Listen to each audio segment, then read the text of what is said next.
An extra 25 cents per gallon on your first tank. You can cash out anytime right to your bank, to PayPal, or a gift card for Amazon and other brands. Just download the free Upside app and use promo code OIL for a 25 cents per gallon bonus on your first tank. That's code OIL for a 25 cents per gallon bonus. KFTK FM Florissant. From the Under Law Injury Lawyers, GetJim.com studio.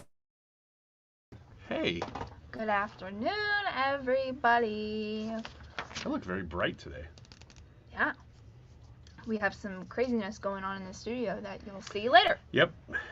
All right, today's YouTube live chat poll is asking, are you a risk taker? The options are yes, love a thrill, or no, I play it safe. This has to be in light of the submarine, I would submarine. assume. Yeah. Yeah, that's a good question. This is a good question. Topic starter, in fact. Are Let you us a know. risk taker? So I will be looking through the comments throughout the show, and let me know what you think on that. We have a couple guests lined up today. First being at 105, Deroy Murdock is going to join us at 105. He's a Fox News contributor. He's going to talk to us about the Hunter Biden case and the two-tier justice system in the United States. Okay. And then at 125, State Representative Tony McCombie is going to join us. He is the representative for Illinois' 89th District. He's a House Republican leader. She. Sorry, my bad.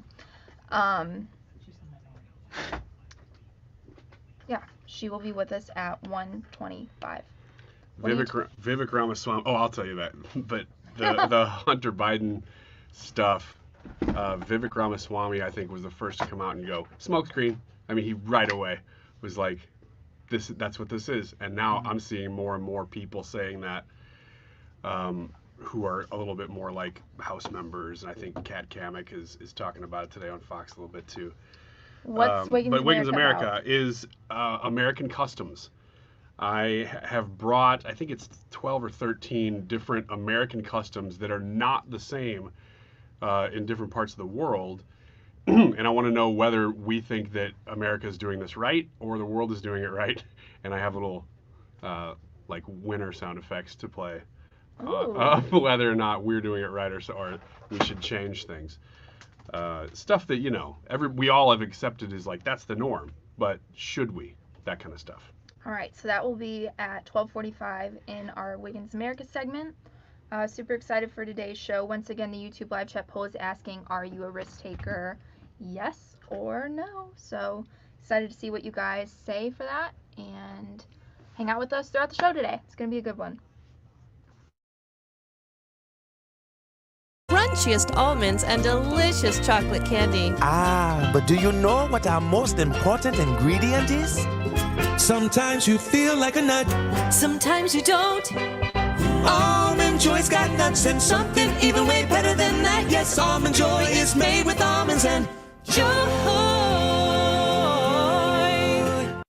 Air Comfort Service, heating, cooling, and insulation. Weather. Summer is officially here, starting this morning. Mostly sunny skies this afternoon. Let's call it a little breezy as we go through the afternoon hours. 89 for the high. Tonight, clear skies, 65 Thursday. Gorgeous day. Partly sunny skies, couple of degrees cooler on Thursday. 83 degrees. Friday, partly sunny at 85. It's a hot, humid weekend. Temperatures 90 to 95 degrees Saturday and Sunday. This is 97.1 FM Talk Chief Meteorologist Dave Murray.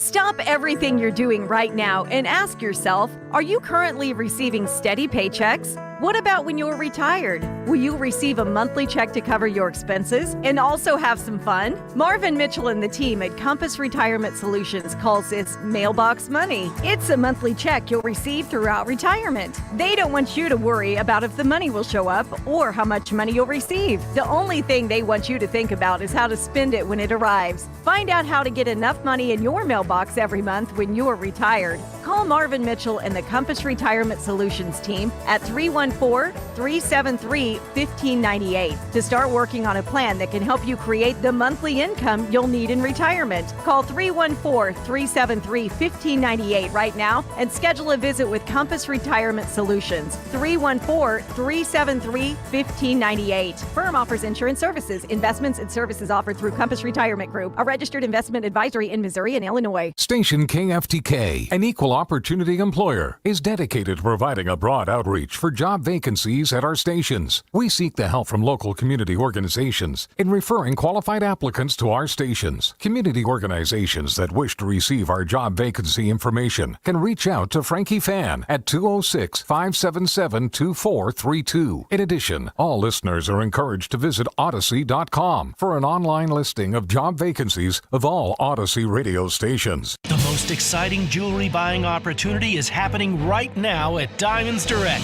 Pick any jewelry item and get up to 5 years special interest financing or take up to $5,000 off right now. Everyone's loving this because you get to design your ring and your payment plan and take advantage of our most flexible options ever. Hurry, this amazing offer ends June 30th. Enjoy financing for up to 5 whole years or get our best ever sales price. Diamonds Direct. Your love, our passion. Get details, directions, and more at diamondsdirect.com. On approved credit. You've been listening to the very popular Wellness 101 for many years, Saturdays and Sundays on 97.1 FM Talk. We're happy to share that we've expanded the show to 4 times a week. Yes, 4 times every weekend. Saturday at 10 a.m., Saturday at 8 p.m., Sunday at 9 a.m., and Sunday at 2 p.m. It's the same great show designed to cut through the nonsense and provide you a common sense, science-based strategy for a healthy life. So join TJ and Aaron for Wellness 101.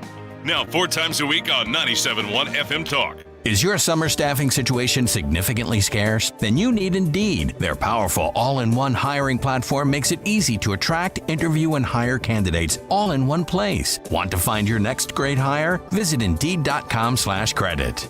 Hi, Chad Hansen with Hansen's Tree Service. If your trees are looking sick or if you have insects that aren't welcome in your landscape, Hansen's can help. Our plant health care program offers tree and shrub fertilization as well as pest management to maintain a great-looking landscape. Check us out at hansenstree.com.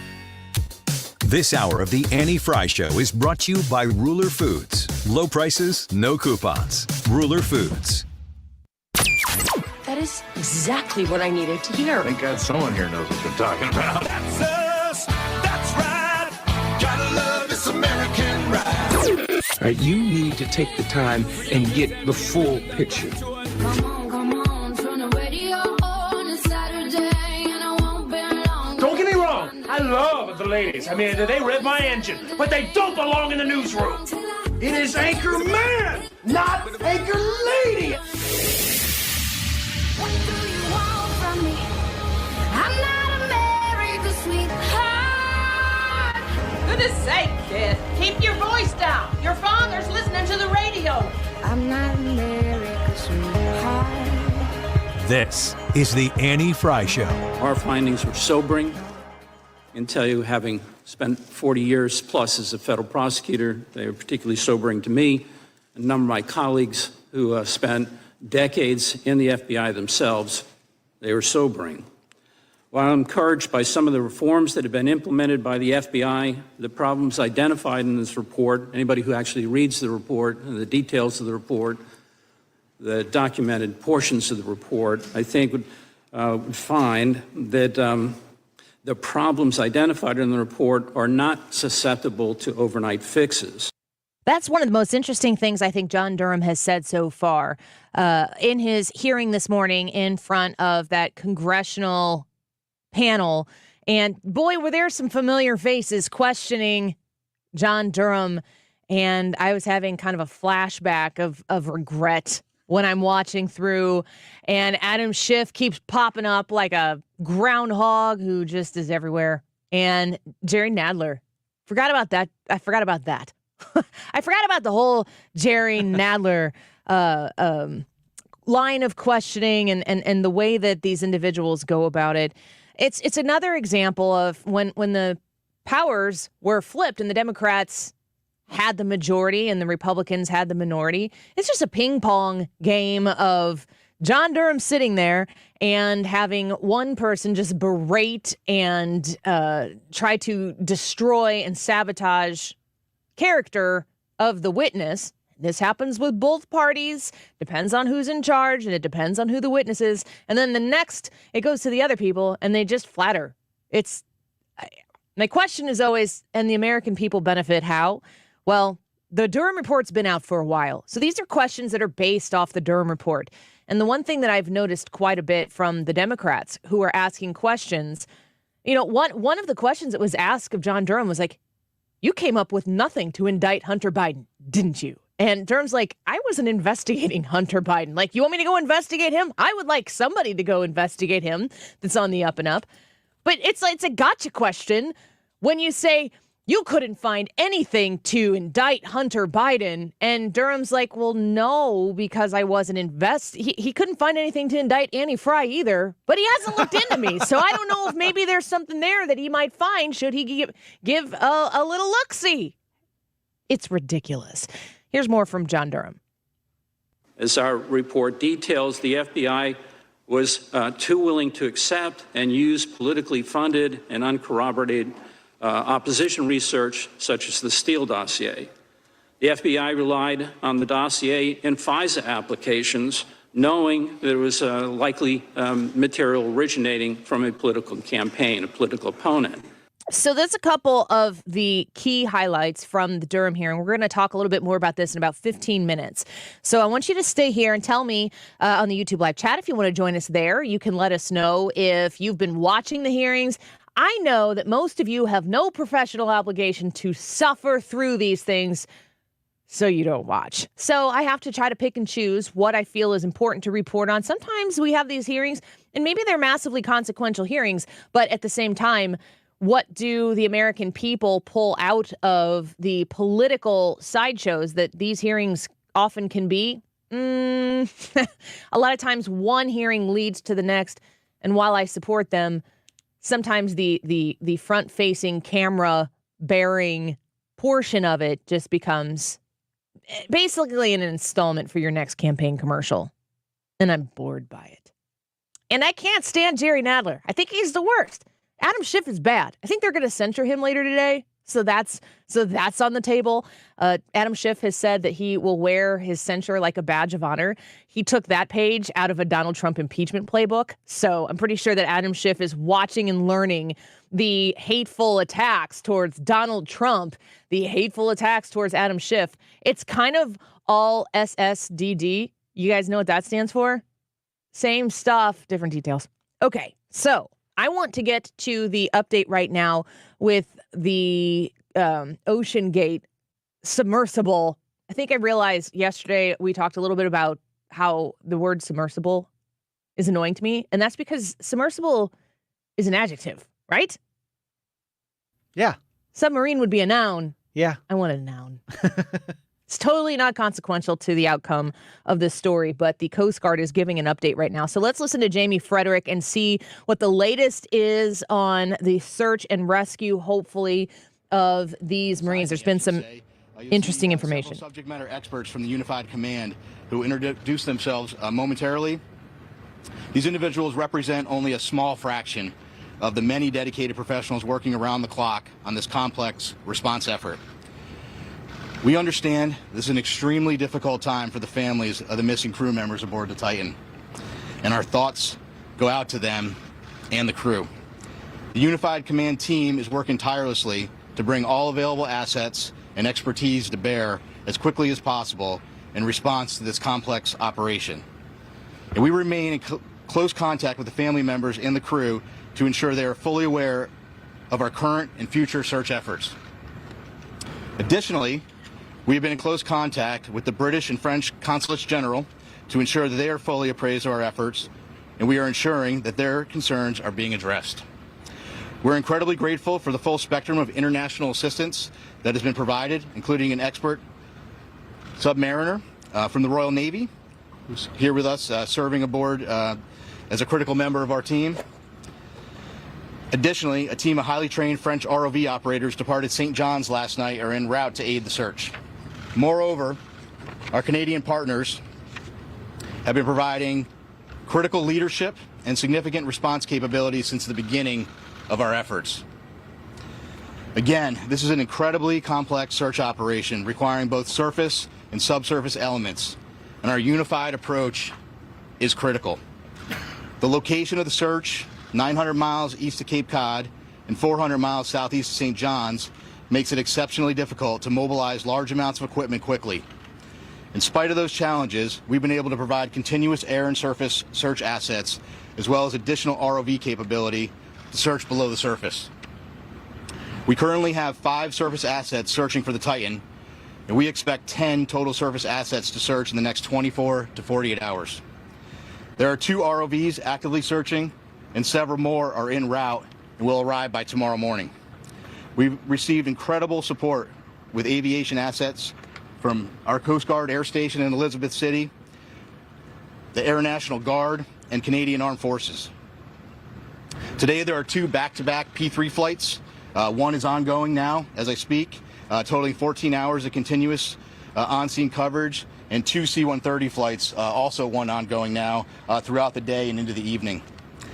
Yesterday, a Canadian P3 detected underwater noises in the search area. As a result, ROV operations were relocated in an attempt to explore the origin of the noises. Although the ROV searches have yielded negative results, they continue. Additionally, the data from the P3 aircraft has been shared with our U.S. Navy experts for further analysis, which will be considered in future search plans. The surface search is now approximately 2 times the size of Connecticut, and the subsurface search is up to 2.5 miles deep, exponentially expanding the size of the search area. We also have to factor in the ever-changing weather conditions, currents, and sea states that expand the search area every hour. There is an enormous complexity associated with this case due to the location being so far offshore, and the coordination between multiple agencies and nations. We greatly appreciate the outpouring of support and offers to provide additional equipment. The Unified Command continues to prioritize assets and resources in order to provide the best capability in the most timely manner. This includes weighing multiple factors to identify the most effective resources available to the response operation, with careful consideration to timeliness of equipment arriving on scene, usefulness and ability to deliver assets to the search area. Over the past 48 hours, we have, through incredible unity of effort, mobilized and implemented a tremendous amount of expertise and response capability. In addition to the ships and aircraft previously mentioned, we've dispatched 2 subject matter experts from U.S. Navy NAVSEA SUPSALV, who will serve as search coordinators on scene for underwater search operations. So I've been stressing unity of effort a lot in this statement, and that's because it is absolutely critical to this complex operation. Again, our thoughts and prayers are with the crew of the Titan and their loved ones. We will continue to work as hard and as quickly as possible in an effort to locate them. I will take a few questions, but before I do that, I do want I'm going to have each of the members of the team here just introduce themselves, and then I'll go ahead and take some questions. Good afternoon. I'm Paul Hankins. I'm the Director for Salvage Operations with the U.S. Navy's Supervisor of Salvage.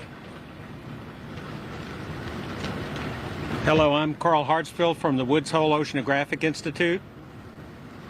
Good afternoon. I'm Lieutenant Commander Rich Cantharia. I'm an exchange officer currently serving on the staff of Commander Submarines Atlantic at Norfolk, Virginia. Good afternoon, Lieutenant Commander Christy Butler, working closely with Captain Frederick from RCC Boston, Search and Rescue Mission Coordinator. Thank you. Captain, what can you tell us about the noises that were heard? Can you give us any more detail? And just to follow up, what you've gathered so far, based on those noises, should that give the families and the others who care for these people, should that give them some reason to hope? So a couple things. One, I think when you're in the middle of a search and rescue case, you always have hope. That's why we're doing what we do. With respect to the noises specifically, we don't know what they are, to be frank with you. The P3 detected noises. That's why they're up there. That's why they're doing what they're doing. That's why they put sonar buoys in the water. The good news is, what I can tell you is we're searching in the area where the noises were detected, and we'll continue to do so. And we hope that when we're able to get additional ROVs, which will be there in the morning, the intent will be to continue to search in those areas where the noises were detected, and if they're continuing to be detected, and then put additional ROVs down in the last known position where the search was originally taking place. Captain, is it true that these noises were coming at regular 30-minute intervals as reported? I hadn't heard 30-minute intervals. So here's what I can tell you. I am not a trained ear for underwater aquatics. That's why we have a team of experts that are analyzing that data. That data was sent immediately to the Navy last night, and it was analyzed overnight. They're still looking at it, but I can tell you that it's inconclusive. But again, I think the important piece is we're searching in the area where the noises were detected. Can you talk about a timeline? Can you talk about what timeline you're working on in conjunction with the teams that are there? It's a timeline in what respect? How much oxygen they have left on? Oh, okay. Well, in terms of, so we talked about the oxygen number. I think you're all tracking the oxygen number. I think there's an important point with that, though. The oxygen, that's just one piece of data, right? There are a lot of pieces of data that we need to consider, and we're continuously looking at that, and we'll continuously do that throughout the search. But that's not the only thing that's important, right? And right now our efforts are solely focused on the search. That certainly is a dialogue that's happening, but we're focused on searching at this point. And this is a recovery or a rescue at this point? Oh, this is a search and rescue mission, 100%. We are smack dab in the middle of search and rescue, and we'll continue to put every available asset that we have in an effort to find the Titan and the crew members. Captain, how far down are those ROVs, and can you confirm that some sort of rectangular object has been spotted? There was some sort of report about that, I don't know. So a couple things. So the ROVs, each ROV brings different capability. The ROVs that are diving today, what's the depth on the 4,000 meters. 4,000 meters. And some additional ROVs that'll be arriving tomorrow have additional depth capability. With respect to an object, so yesterday one of the aircraft did see an object. I will tell you this: in search and rescue missions, when aircraft are flying continuously, there is stuff out in the ocean that is floating. We went back, we looked at it. It wasn't. We didn't determine it to be debris. We don't think it correlates with the case, and it is not uncommon at all during an active search to see things, and then we go and look at them. So Captain, just apart from BBC News, when were these noises first heard? How long did they persist for? And if I could also ask, do you have any information in terms of food and water that men might have on board the Sun? yeah, so so several P3 flights have heard noises as yesterday, and we put assets there. We relocated assets immediately. With respect to food and water, it's my understanding there are some limited rations. I can't tell you exactly how much they have aboard, but they do have some limited rations aboard the vessel. Speaking to the families, how much hope can you give them after hearing those noises? Listen, I think you need to be careful. We need to have hope, right? But I can't tell you what the noises are. But what I can tell you is, and I think this is the most important point, we're searching where the noises are, and that's all we can do at this point. Is that your best clue right now about the status of the submersible or those noises? And are the noises continuing now? Are they stopped or are they continuing? So I just wanted to. So it was my understanding that the P3 had heard some noises today as well. But so I do want to take just an opportunity to invite Carl to the podium just to talk a little bit about.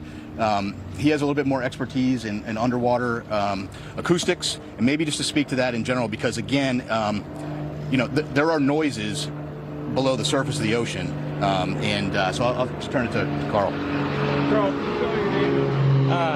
Yes, CarlHartsfield. So again, Carl Hartsfield from the Woods Hole Oceanographic Institution. So the ocean is a very complex place. Obviously, human sounds, nature sounds, and it's very difficult to discern what the source of those noises are at times. But I can tell you that this team has multiple sensors. They're in the area. They're sending data back expeditiously to the best in the world people to analyze that data, and then they're feeding the results of that analysis back to the unified team, and they're making decisions. So Woods Hole is here in an advisory role, but by our expertise, what I see is a very tight operational loop that's making decisions based on data, and nothing is ruled out. Are the noises continuing? He said he heard the noises this morning. Are they still continuing on a regular basis now? There have been multiple reports of noises, and every one of those noises is being analyzed, tracked, looked for patterns, and reported upon. Can you describe what the noise sounds like that they're hearing? Well, you know, the noises, again, very complex in the ocean. You have to be an acoustic analysis, and you have to have context. They're trying to put all the pieces together. The noises have been described as banging noises. But again, they have to put the whole picture together in context, and they have to eliminate potential man-made sources other than the Titan. So you're listening to live coverage of the press conference from the Coast Guard and other experts that are involved on the Ocean Gate search and rescue mission. We'll keep you updated on anything that does become available to us as the show goes on here, but we do pray for the safe return. And I think really interesting to listen to one of these experts talk about the need for hope. There are questions coming from reporters, and it's their job to ask questions. I don't begrudge them any of the questions that they're asking, but one of the questions was, how do you quantify the value of the noises that are coming, that you're hearing, when you're, speaking to provide hope to these families who want their loved ones returned? And the response is, what we need here is hope. We need the existence of hope. We need the preservation of hope. And that is a broad statement. Hope is a good thing.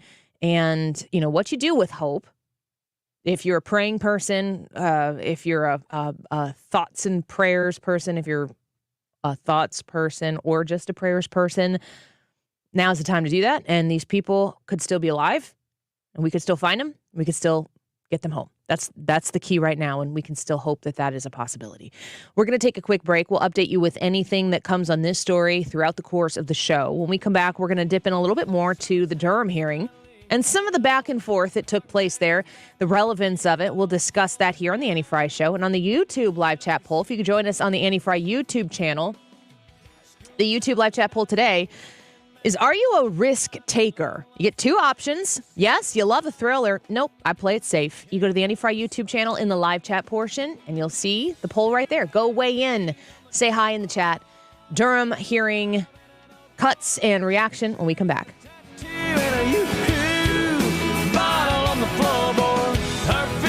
You're listening to The Annie Frey Show on St. Louis's home for conservative talk. Find the podcast, on-demand audio, and more at 971talk.com/Annie.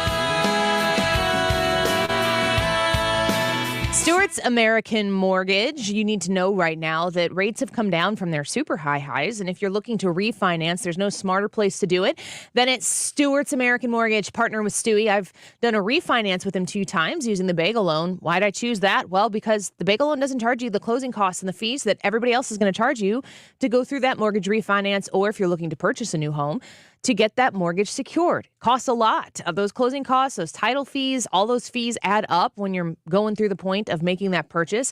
You don't pay them with Stewie. They're not there. Call or text Stewie and ask him how the bagel loan can help you, either in your refinance or especially in your mortgage purchase. He's going to be able to get you that lowest rate possible, and he's going to save, help you with that closing cost, just taking it off the table and making sure that you are in the best economic position to make a very aggressive and competitive offer and secure that home. 314-324-4440. You call or text Stewie at 314-324-4440. You can Google the bagel loan as well. NMLS number 226715. If you're considering an annuity as part of your retirement plan, we need to talk. Hi, I'm Bob Stockdale, Senior Vice President Investments with the ClearPath Wealth Management Group at Stifel, and host of On the Money, Saturday mornings at 11 on 97.1 FM Talk. Annuities can be a useful tool for some retirement investors, but not all annuities are created equal. Every week, we meet clients who own complex annuities that don't suit their needs and, in some cases, actively undermine their retirement plan. Before you purchase an annuity, get a second opinion from the ClearPath Wealth Management Group at Stifel. Requesting a consultation is free of charge. To request a free consultation, contact us at clearpathinvesting.com. That's clearpathinvesting.com, or call us at 636-695-2650. That's clearpathinvesting.com or 636-695-2650. Stiefel Nicholas and Company Incorporated, member NYSE and SIPC. If you're hiring, it can feel like you're trying to find a needle in a haystack. You can hope the right person comes along, or you can just use ZipRecruiter. And now you can try it for free at ZipRecruiter.com/radio. In fact, ZipRecruiter has helped a lot of business owners find their needle in a haystack, like Marco, president of operations at Telly Tires and Auto Centers. Because Telly Tires has grown a lot in the last few years, Marco needed to hire everyone from a receptionist to a store manager to a head mechanic. ZipRecruiter helps me find all the right people, even the most difficult jobs to fill. ZipRecruiter helps me keep my business running. Take it from Marco and millions of other businesses who've used ZipRecruiter. ZipRecruiter can help you find the needle in the haystack.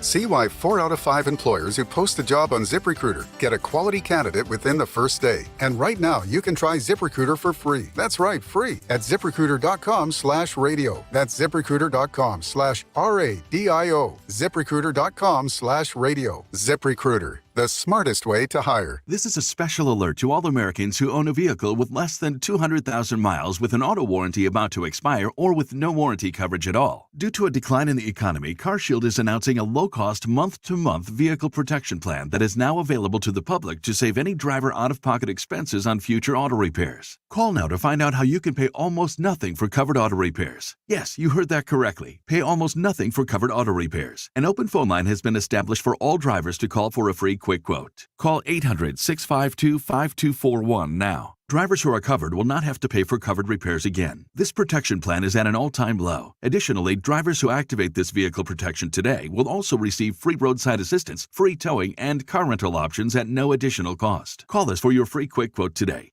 800-652-5241. That's 800-652-5241. What do you have to lose? Call 800-652-5241. Again, 800-652-5241. You're listening to the Annie Frey Show live from the Air Comfort Service Heating, Cooling, and Insulation Studio. Warmer days are coming. Time to schedule your annual AC system check for as little as $15 a month. For any residential or commercial HVAC services, visit aircomfortservice.com. If you're as thankful to your first responders as we are, then nominate a local department and let us feed them a great meal. Compliments of Grill Master Tony Stone. Mark Cox here. Visit 971talk.com/contests. Help us feed our first responders. You can nominate someone today. This is the Annie Frey Show. Follow Annie on Instagram at The Annie Frey Show.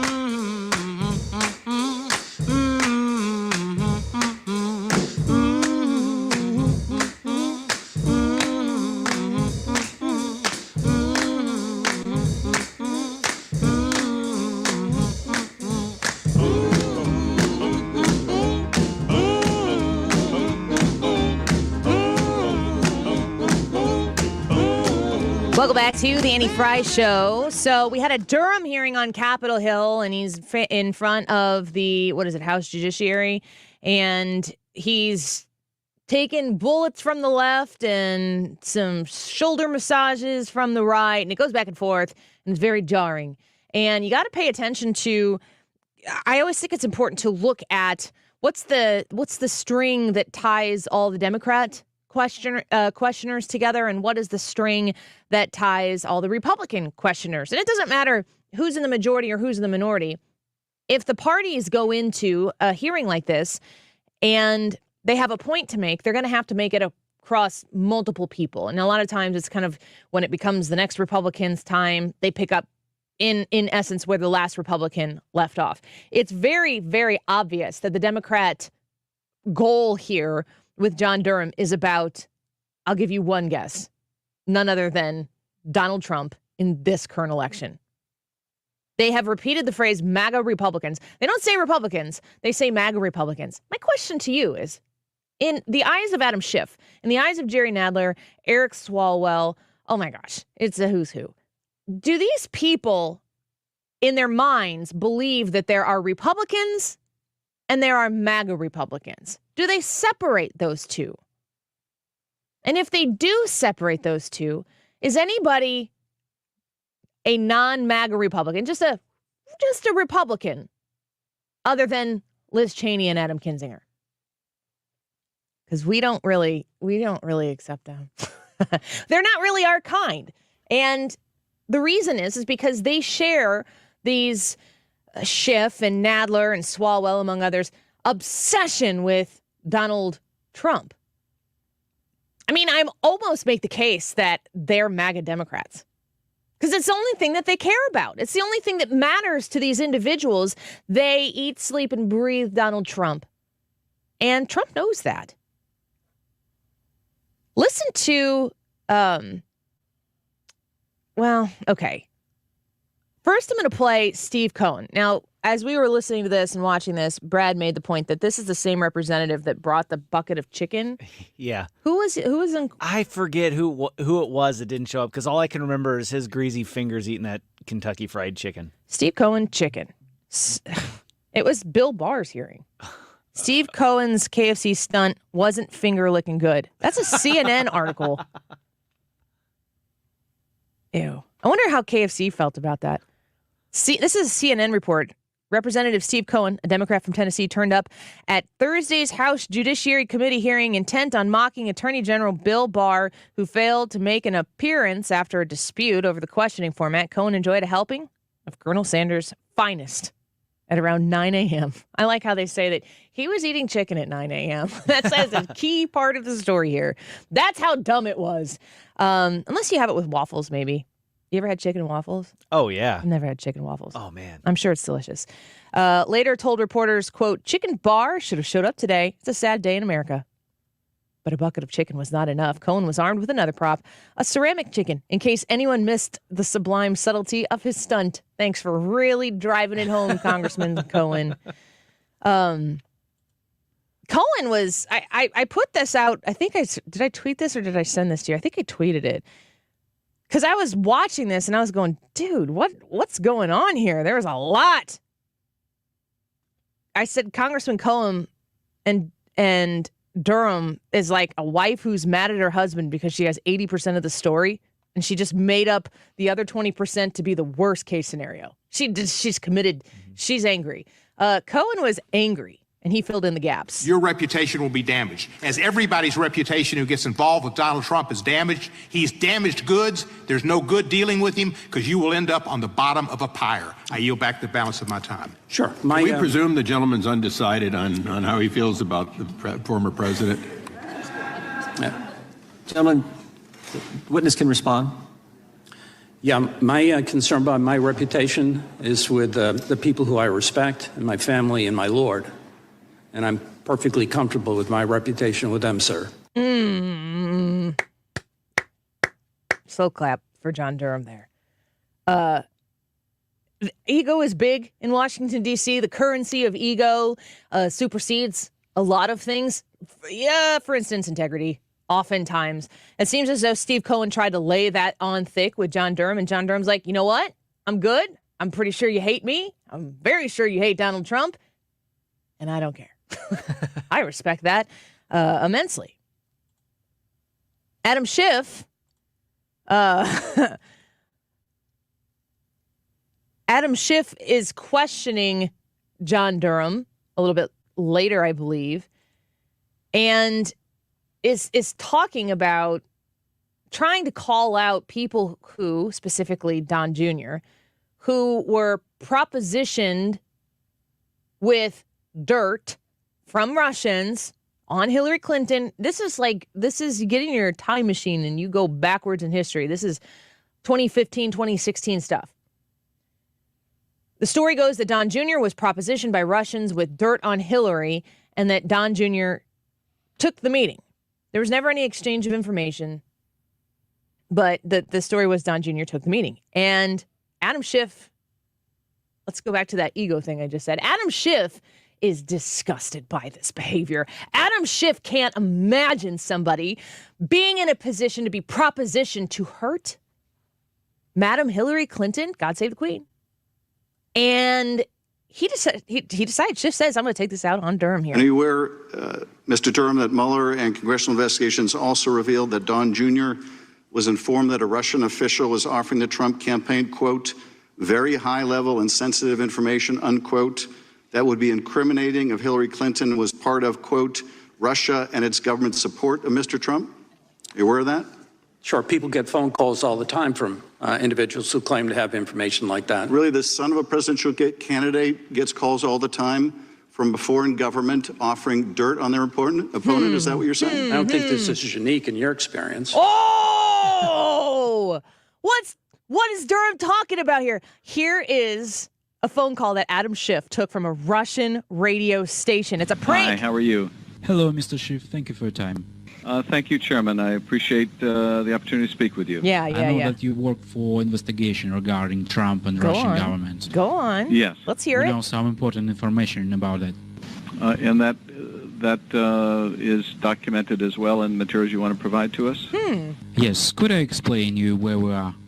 Yes, of course. Materials but, again, to I would just caution that our Russian friends may be listening to the conversation, so I wouldn't share anything over the They phone that might you don't want them to hear. No, I don't think that it will impact on our investigation. Yes. Please, go ahead then. In November 2013, Mr. Trump visited Moscow. He visited competition Miss Universe, and there he met with the Russian journalist and celebrity Ksenia Sobchak. I'm sorry, can you explain that again? While he was in Moscow in November 2013, he met with a journalist and Well, Adam she's Schiff poor says, go journalist. on. But anyway, she became famous because of Putin is her godfather. Okay, Putin's godfather. Okay. She also known as a person who provides girls for escort for oligarchs, and she met with Trump and she brought him our Russian girl, celebrity, Olga Buzova, who also known as a person with a strange reputation. Olga, and how do you spell her name? Olga Buzova. This is a Russian radio station So pranking Buzova Adam Schiff. is a friend of the reporter Sobchak? Yes, she's a friend of reporter, and I think the special agent of Russian Secret Service, Ksenia Sobchak. That Sobchak is or Olga is? No, Sobchak is Ksenia. Okay, and so Buzova met with Trump in New York at some point after the 2013 Miss Universe Yes. pageant. Absolutely, and she got compromising materials on Trump after their Compromising short materials? relations. Okay, and what's the nature of the compromise? Well, there were pictures of naked Trump. Okay. He goes on to ask, he's like, well, we're going to want to have those. So going back to what John Durham is talking about, you got Adam Schiff up there, all high and mighty with a, okay, I'll just try to stay above board, all high and mighty, and he's trying to grill John Durham on whether or not he actively pursued Don Jr.'s interests in digging up material from Russian sources. Schiff got pranked by a Russian radio station. Where does he get off, and what kind of short memory does he have? He doesn't have to have a long memory, because if the media actually reported on these things and called out the hypocrisies and the obscenities and the absurdities of what yahoos like Adam Schiff could get away with on a daily basis, he wouldn't be able to be this arrogant. There would be no place for it. It would be too humiliating to be Adam Schiff. You wouldn't know his name because he wouldn't be able to proposition the American people to buy the integrity that he's trying to sell off for more fame. This dude wants to be in the Senate. He's going to be censured today because he's a lying dog-faced pony soldier or something. I've heard that that's bad. It's unreal, and it's also at the same time absolutely to be expected. Adam Schiff is the second worst to Jerry Nadler. I can't stand it. When we come back, we're going to get Wiggins America in studio. A reminder for the YouTube live chat poll. Are you a risk taker? Yes, you love a thrill. No, I play it safe. I'd like to hear what your predictions are for the four people in this room, what we would consider ourselves. Some of us probably a little more obvious than others. Go on there and comment and tell us what you think. And, of course, vote in the poll. We are going to continue to update you on the Ocean Gate search and rescue because, I mean, we're literally talking hours left of oxygen, according to the timeline that they've provided. Wiggins America in studio with some American customs that maybe need to go away when we come back. The Annie Frey Show is streaming online. Watch us live on YouTube and subscribe.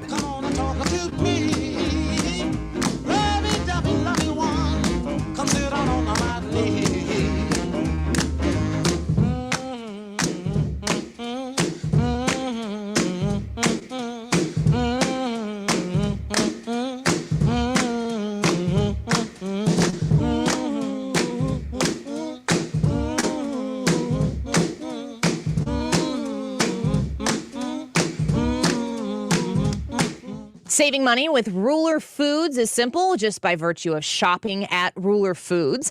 Right now, they have a wonderful 10 for $10 stock-up sale. My family has partaken in this sale. I encourage you to do it as well. Find the Ruler Foods closest to you at rulerfoods.com. Armor Lunch Makers, 10 for $10. Chef Boyardee canned pasta, 10 for $10. Manwich, 10 for $10. Hunt's Snack Packs, 10 for $10. Kraft Mac and Cheese. We eat a little bit of that in the Frey house. Also, 10 for $10 plus. Hydrate yourself with Powerade. You can get those 10 for $10 as well. Save on Kroger Deluxe Ice Cream, 48 ounces, $2.19 each, and Jack's Pizzas. Man, this is the Frey shopping list. Ice cream, Jack's Pizzas, and Kraft Mac and Cheese. And seedless watermelons. Yeah, seedless watermelons, $2.97 each. I have to say that out loud to give you the idea that we eat something in the Frey family that is healthy. Regardless, you can shop your produce, your meat, your frozen foods, and everything else in between at Ruler Foods. Kroger brands at Ruler Foods prices. Find the one closest to you at rulerfoods.com. When it comes to finding the perfect grill, family-owned and operated Cotton's Ace Hardware has you covered. Get free delivery and free fuel on any grills over $300, and free assembly and haul away of your old grills with the purchase of a new one. With a selection from Weber to Traeger and your local retailer of the Big Green Egg, Cotton's Ace Hardware makes it easier than ever to replace your old grill. Let Cotton's Ace Hardware make your family barbecue more enjoyable with that one-of-a-kind grill you've been looking for. Find your nearest St. Louis area location at cottonsace.hardware.com. Hi, this is Brian with Velocity Home Buyers, and I buy houses cash. If you own a house and want to sell it fast at a fair price, call me at 314-782-3333. I can pay cash and close in as little as 7 days. I buy houses in any condition and any price range in the St. Louis area. I'm a private real estate investor who buys several houses a month, and I want to buy more. I buy inherited houses, divorce houses, behind in payment houses. I even buy my tenant won't pay me the rent houses. Do you own a house that needs updating, but you don't have the time or money for it?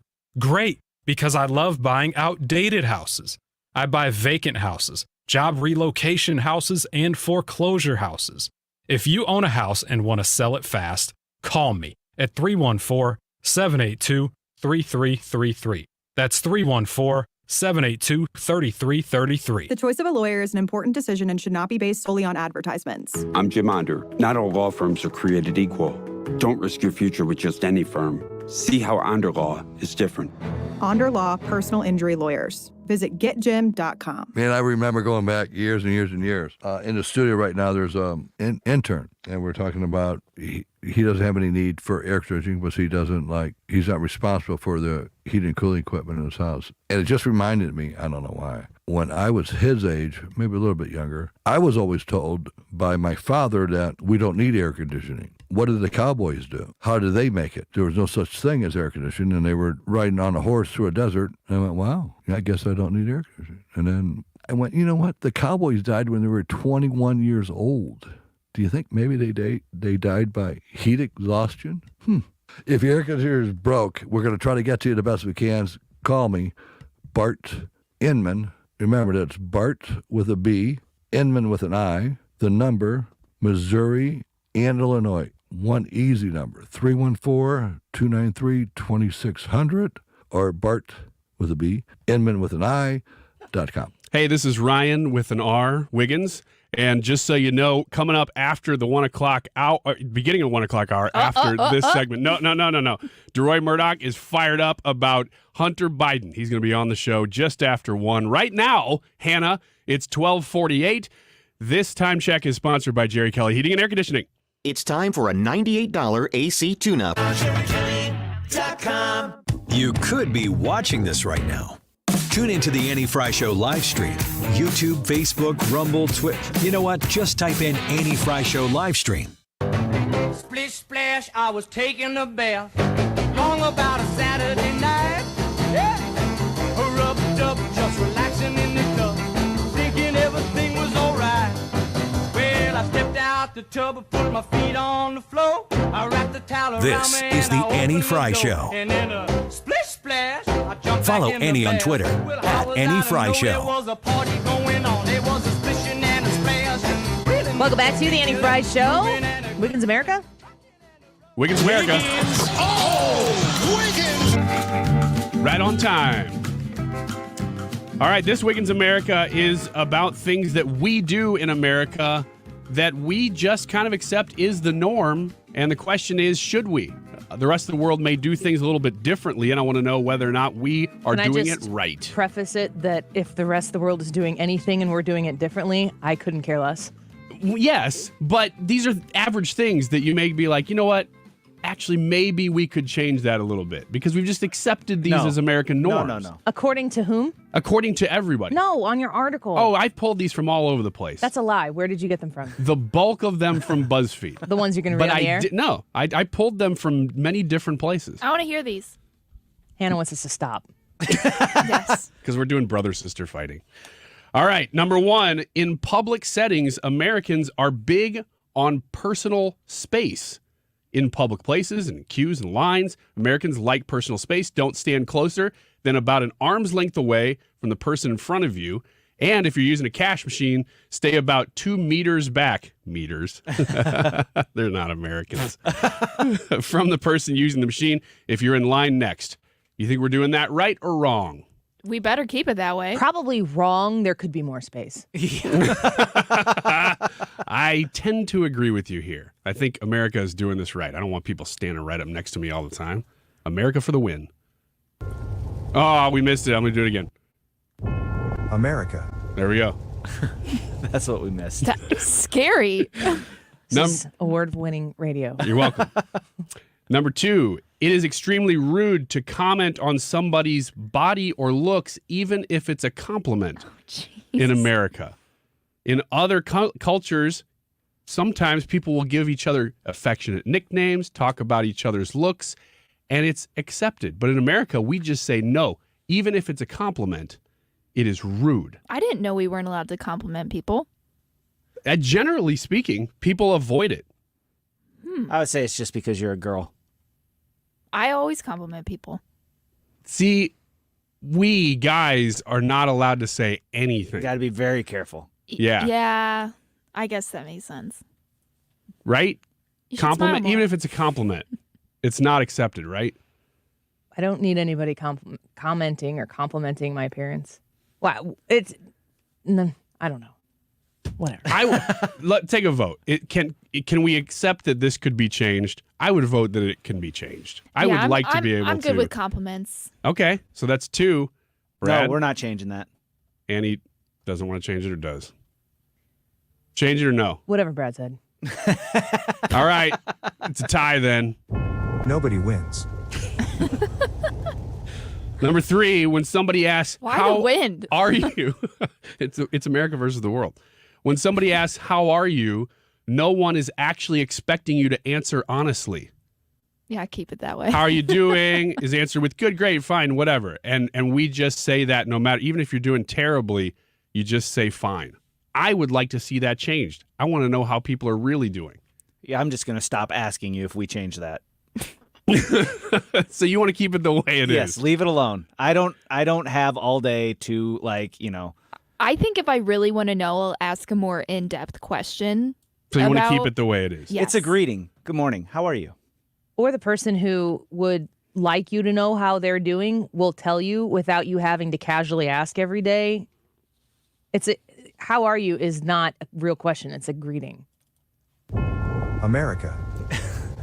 Number 4, it is generally frowned upon to stare at strangers in America or to make too much eye contact with someone you barely know. Apparently, I'm going to run for president just to make sure these rules don't change. I agree with that. I'm going, what culture is it okay to sit there and stare at somebody you don't know or to make long, deep eye contact with people you don't know? I never want to go to that place. I don't It's either. Scary. America. Number 5, asking personal questions in normal conversation. Something like how old somebody is, how much they make. I'm surprised anybody anywhere does that. But even marital status, if you have kids, things like that. Americans generally. No, once again, I agree with Annie that if they want to tell you that, they say it. You don't ask. Just Americans have a very protective understanding of personal space and right to your own information. and other countries don't. That's unique to this country in a really positive way. And it's not that that information isn't to be shared. It's just on the person who owns the information to share it rather than any requirement or obligation to make that stuff publicly known, which is really like the Europeanization of culture in America is always like, all these other civilized countries have universal health care, and so why doesn't the United States? There's always these comparisons to every other country, XYZ. Why doesn't America? Well, why are we the most prosperous country on the face of the planet? Why would we want to change everything we're doing to be like everybody else? It doesn't make any sense. I am apparently in the minority because I would like to be able to ask some of these questions. You're Not so necessarily nosy. Not necessarily You're how just much so you nosy. make, but It's I none would of your like business. to dig in Worry with about people a little yourself. bit quicker. But you guys say America.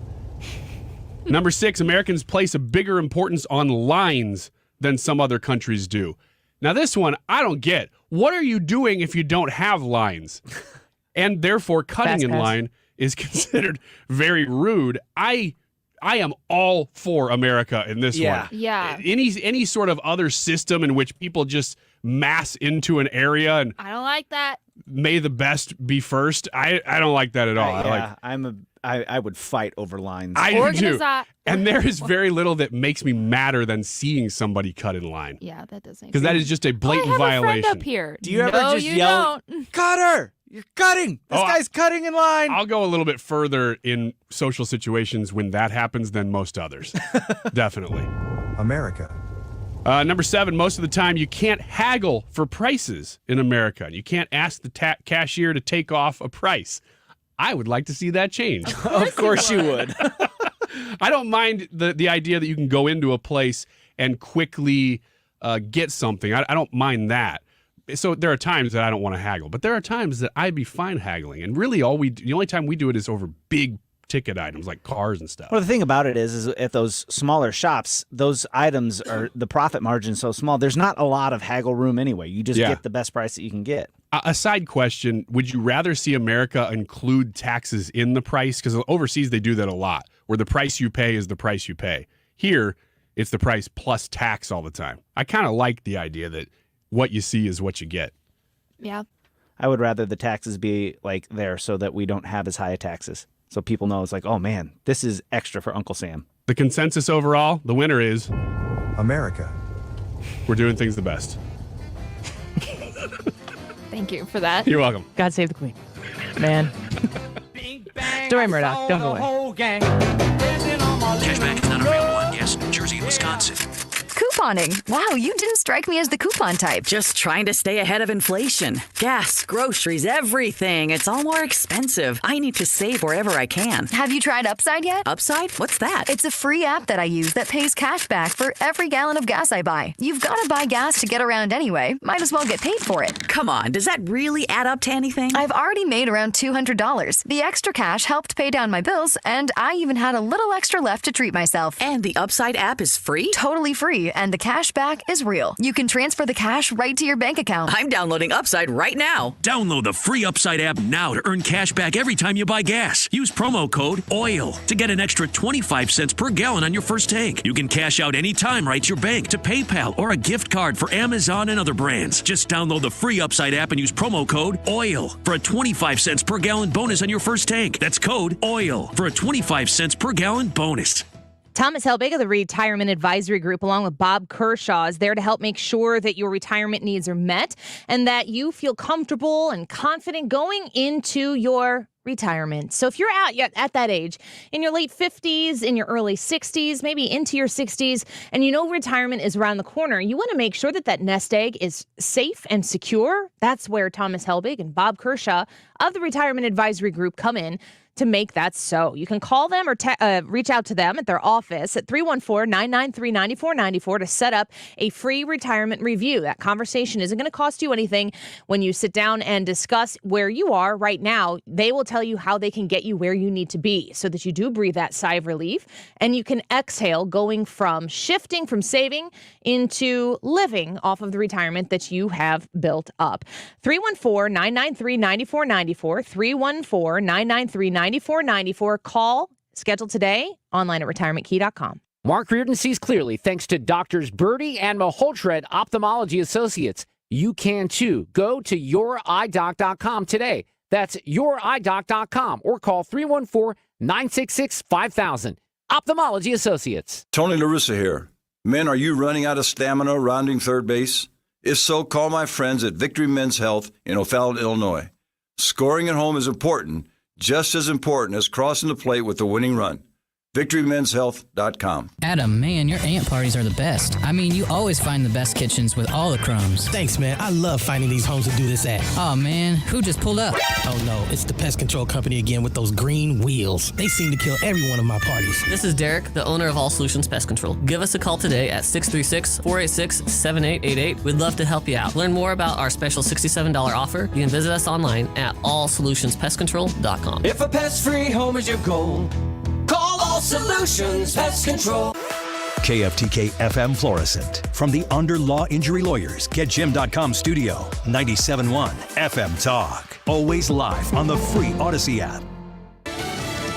The search continues. I'm Matt Napolitano, Fox News. The U.S. Coast Guard expanding search and rescue efforts in the North Atlantic for the missing Titan submersible. The surface search is now approximately 2 times the size of Connecticut, and the subsurface search is up to 2.5 miles deep, exponentially expanding the size of the search area. Coast Guard Captain Jamie Frederick, less than 24 hours of breathable air remains for the 5 people inside that tourist vessel exploring the wreckage of the Titanic, but cause for optimism with reports of banging noises picked up by equipment. When you're in the middle of a search and rescue case, you always have hope.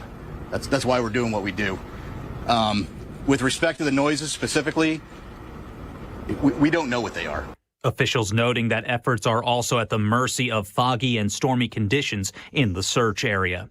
Another January 6th Capitol rioter has been sentenced to prison, Daniel DJ Rodriguez. Receiving 12.5 years, he pled guilty to multiple charges back in February, including the use of a stun gun on a D.C. police officer during the riots in 2021. Special counsel John Durham defending his report, criticizing federal officials' handling of a probe into alleged Russian ties to former President Trump's 2016 campaign. At no time and in no sense did we act with a purpose to further partisan or political ends. The former prosecutor testified before the House Judiciary Committee, where some Democrats, like Ranking Member Jerry Nadler, didn't buy it, as he criticized the report and its findings. The Durham report gives Donald Trump one last talking point. Durham says the report also found the FBI failed to scrutinize information it received. Fox's Ryan Schmelz. An Idaho father accused of killing a neighboring family may have been triggered by his neighbor's teenage son exposing himself to the man's children. That's according to a police report from Kellogg, Idaho, where Major John Kaler is charged with 4 counts of murder. America's listening to Fox News. Hi, I'm Martha Stewart. Every year, more than 4 million pets enter shelters here in the United States. My friends at American Humane have been helping animals since 1877. The goal is to ensure that pets have a safe shelter, especially during natural disasters. Adopting a shelter pet allows shelters to help more animals awaiting care. Please consider adopting today and take some time to learn more about American Humane's other work at americanhumane.org. Here at the Almond Joy Factory, where tropical vibes abound, we use soft, fresh-tasting coconut. The crunchiest almonds and delicious chocolate candy. Ah, but do you know what our most important ingredient is? Sometimes you feel like a nut. Sometimes you don't. Almond Joy's got nuts and something even way better than that. Yes, Almond Joy is made with almonds and joy. Air Comfort Service, heating, cooling, and insulation. Weather. Summer is officially here, starting this morning. Mostly sunny skies this afternoon. Let's call it a little breezy as we go through the afternoon hours. 89 for the high. Tonight, clear skies, 65 Thursday. Gorgeous day. Partly sunny skies, couple of degrees cooler on Thursday. 83 degrees. Friday, partly sunny at 85. It's a hot, humid weekend. Temperatures 90 to 95 degrees Saturday and Sunday. This is 97.1 FM Talk Chief Meteorologist Dave Murray. 97.1 FM Talk. You're here because you clearly have a refined palate. St. Louis is home for conservative talk. This is 97.1 FM Talk.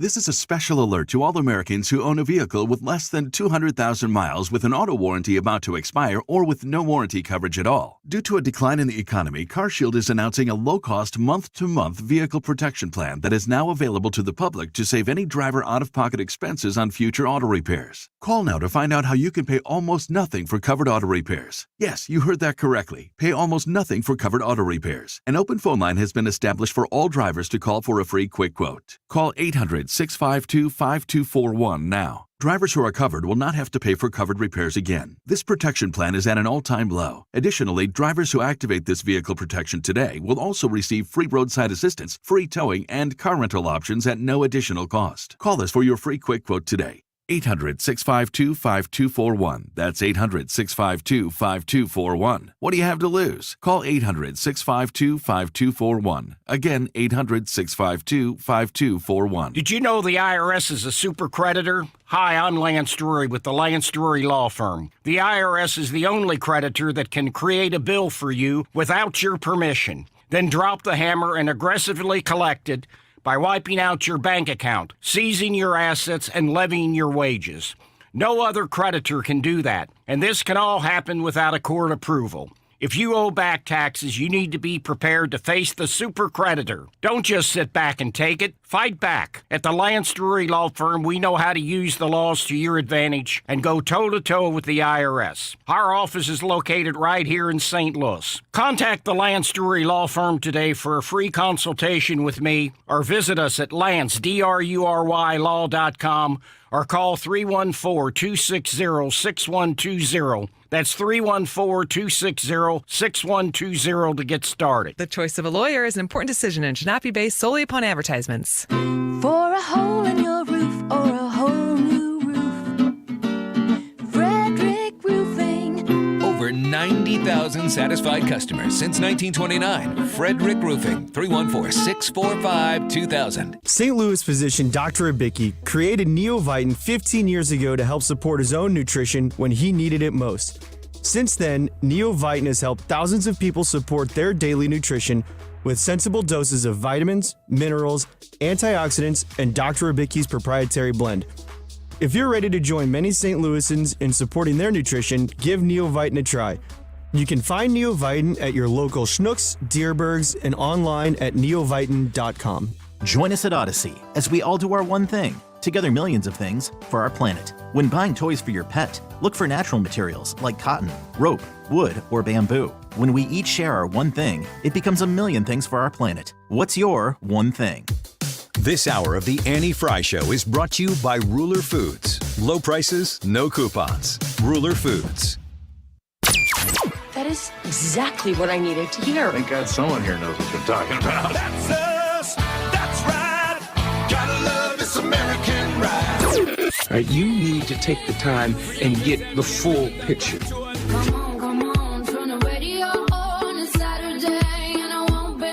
Don't get me wrong, I love the ladies. I mean, they rev my engine, but they don't belong in the newsroom. It is Anchor Man, not Anchor Lady. What do you want from me? I'm not America's sweetheart. Goodness sake, kid. Keep your voice down. Your father's listening to the radio. I'm not America's sweetheart. This is the Annie Frey Show. First reaction is it continues to show the two-tier system in America. If you are the president's leading political opponent, the DOJ tries to literally put you in jail and give you prison time. If you are the president's son, you get a sweetheart deal.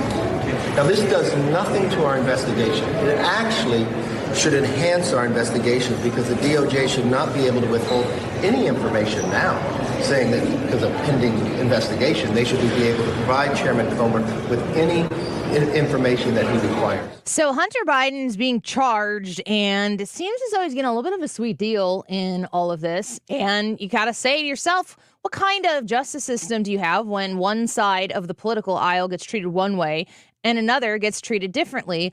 After all, we hear from the left all the time that no one is above the law.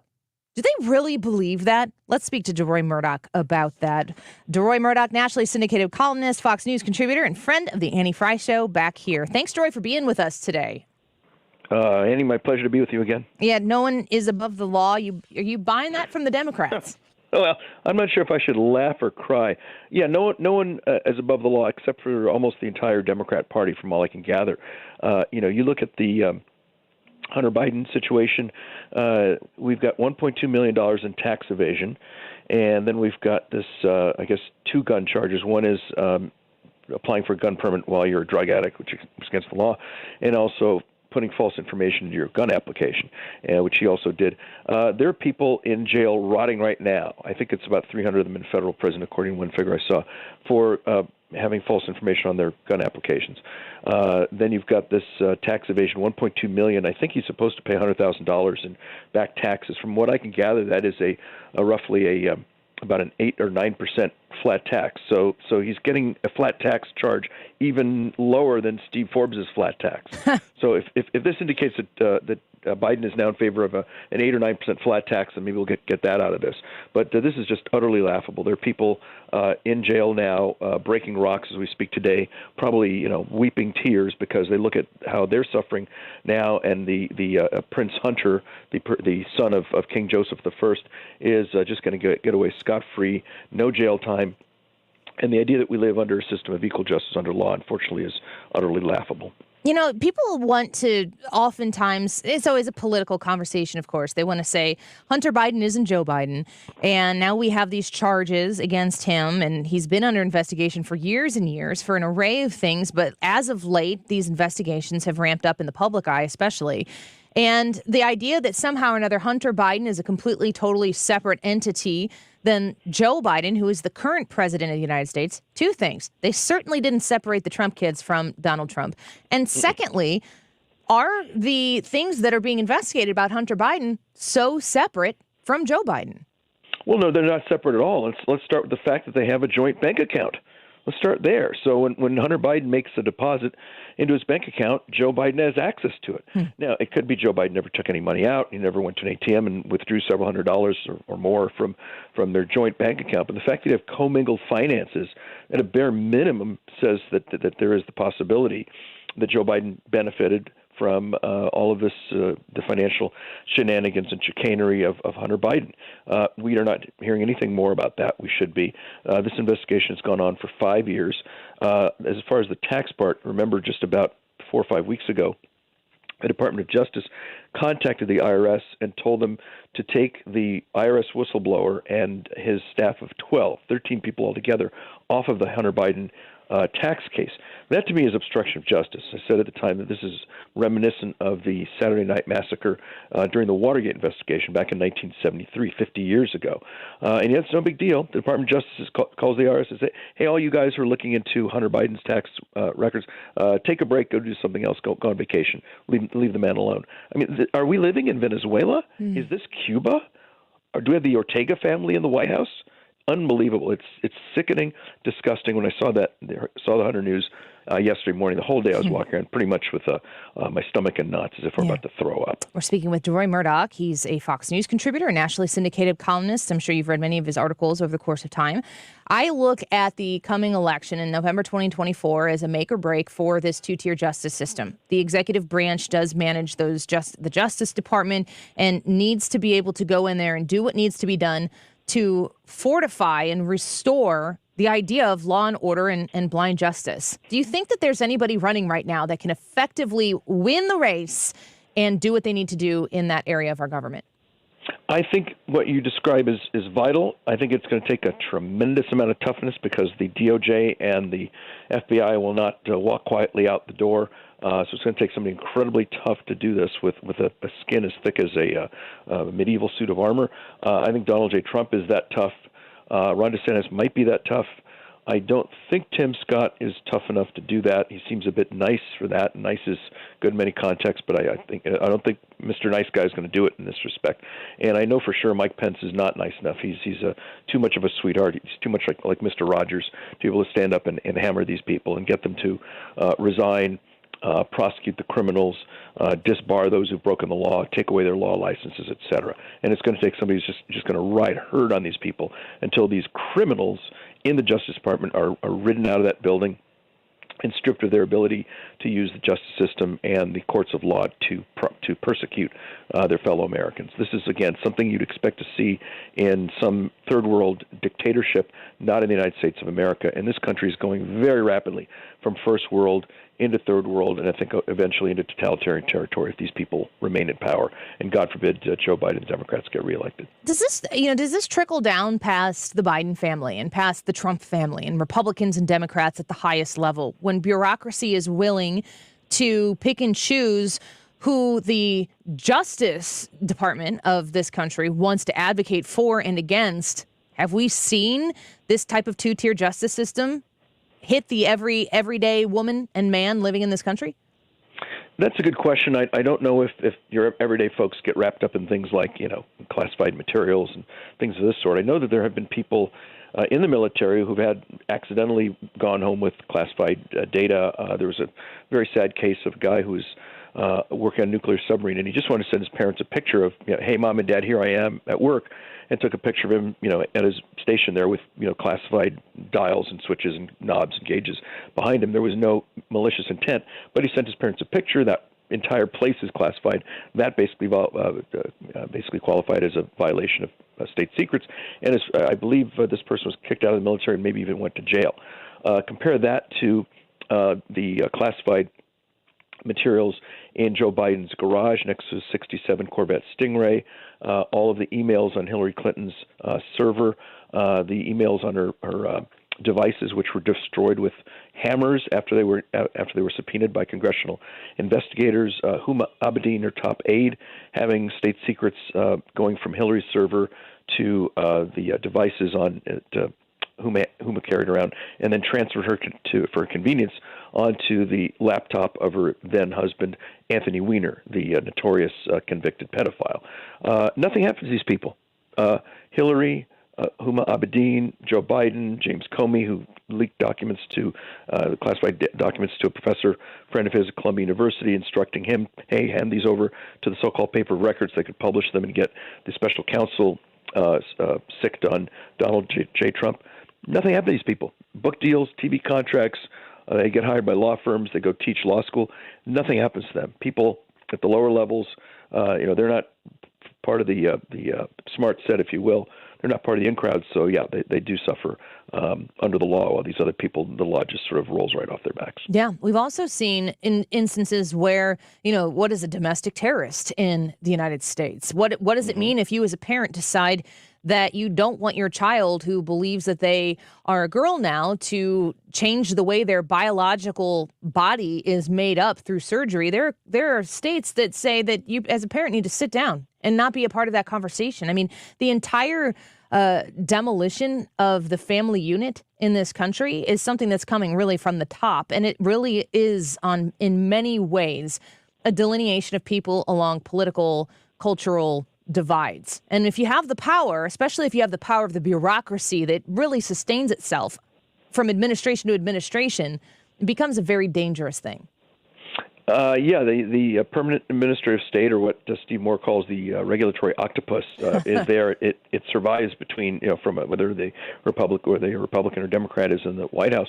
And you're right, they go after regular people. I mean, we had the Department of Justice, I think about a couple of years ago, say that if you were a parent and you went to state or to school boards and complained about critical race theory or the gender theory, and your little boy is a girl, your little girl is a boy, that whole thing, that you are a quote, domestic terrorist, and ought to be investigated and pressured by the FBI. Again, this is something like out of East Germany. It's unbelievable, and we need to push back hard against these people. Based on what we've seen with Hunter Biden, by the way, I hope every defense attorney in America who has a client who faces tax evasion charges or gun charges related to what Hunter Biden went through said, hey, we want the Hunter Biden deal. I don't want my client going to jail. I want my client to go into some sort of a treatment program and pay a fine equal to about 8% or whatever the taxes were that didn't get paid, and no jail time. And given this precedent, if I'm a judge and I'm hearing this, I think, what, that's a good precedent. I'll do as you wish. I don't. And if those clients do not get the same Hunter Biden treatment, that again proves that we're living in a country with a heaven and hell justice system. Heaven for Democrats, hell for Republicans. Deroy, before we let you go, do you believe that with the investigations that continue to surround Hunter Biden and leak into questions about President Joe Biden. Do you believe that he still is going to be the nominee for the Democratic Party come November 2024? I think unless the legal charges, unless there's a smoking gun showing that Joe Biden took money from China, Romania, what have you, or he has some really staggering health problem, complete collapse or hospitalization, lack of ability to do the job, I think he's just going to continue to do this sort of bunker strategy, not to do press conferences, not do interviews, keep a low profile, and crawl very slowly on his belly across the finish line with the Democrat nomination. No Democrat other than RFK Jr. really seems to be tough enough to stand up against him. And RFK Jr., I think just a couple of days ago, his videos are being taken off of YouTube, and they're trying to give him as little coverage as possible. And the left-wing media is just lined up, ready to sign up once more to get Joe Biden back in, have him sign executive orders and sign legislation sent to him by a Democrat Congress. So unless something really drastic happens, my guess is it will be another Biden versus Donald J. Trump runoff in November of next year, or face-off in November of next year. Well, we'll have to watch and see, and of course, we'll be covering it with you all the way on Wednesdays. Thanks for being here again with us. We always appreciate the opportunity to talk to you, Deroy. Absolutely. Very good. All right, Andy. Thanks very much. Yep. Have a good week. Deroy Murdock, nationally syndicated columnist, Fox News contributor, and a weekly friend of the Annie Frey Show. We're going to take a quick break. When we return, we're going to speak to state representative in the state of Illinois, Tony McCombie. She's going to join us, and I'm excited to talk to her. She's a House Minority Leader, and she's a strong voice for conservatism in Illinois. Yes, that exists. Tony McCombie is going to be part of that border trip that we are taking next week. Brad and I are going to the southern border for 3 days, traveling on Monday, going to be doing border things all day Tuesday to get an upfront front row view of what is really taking place at the southern border. It's going to be incredibly eye-opening for us. And as the House Minority Leader, one of the leading Republicans in the state of Illinois, how does the border issue affect the state of Illinois? Because, we were an early sanctuary state, and we were made so by that Republican governor that we had somewhat recently. It seems so long ago. Tony McCombie on the Annie Frey Show when we come back.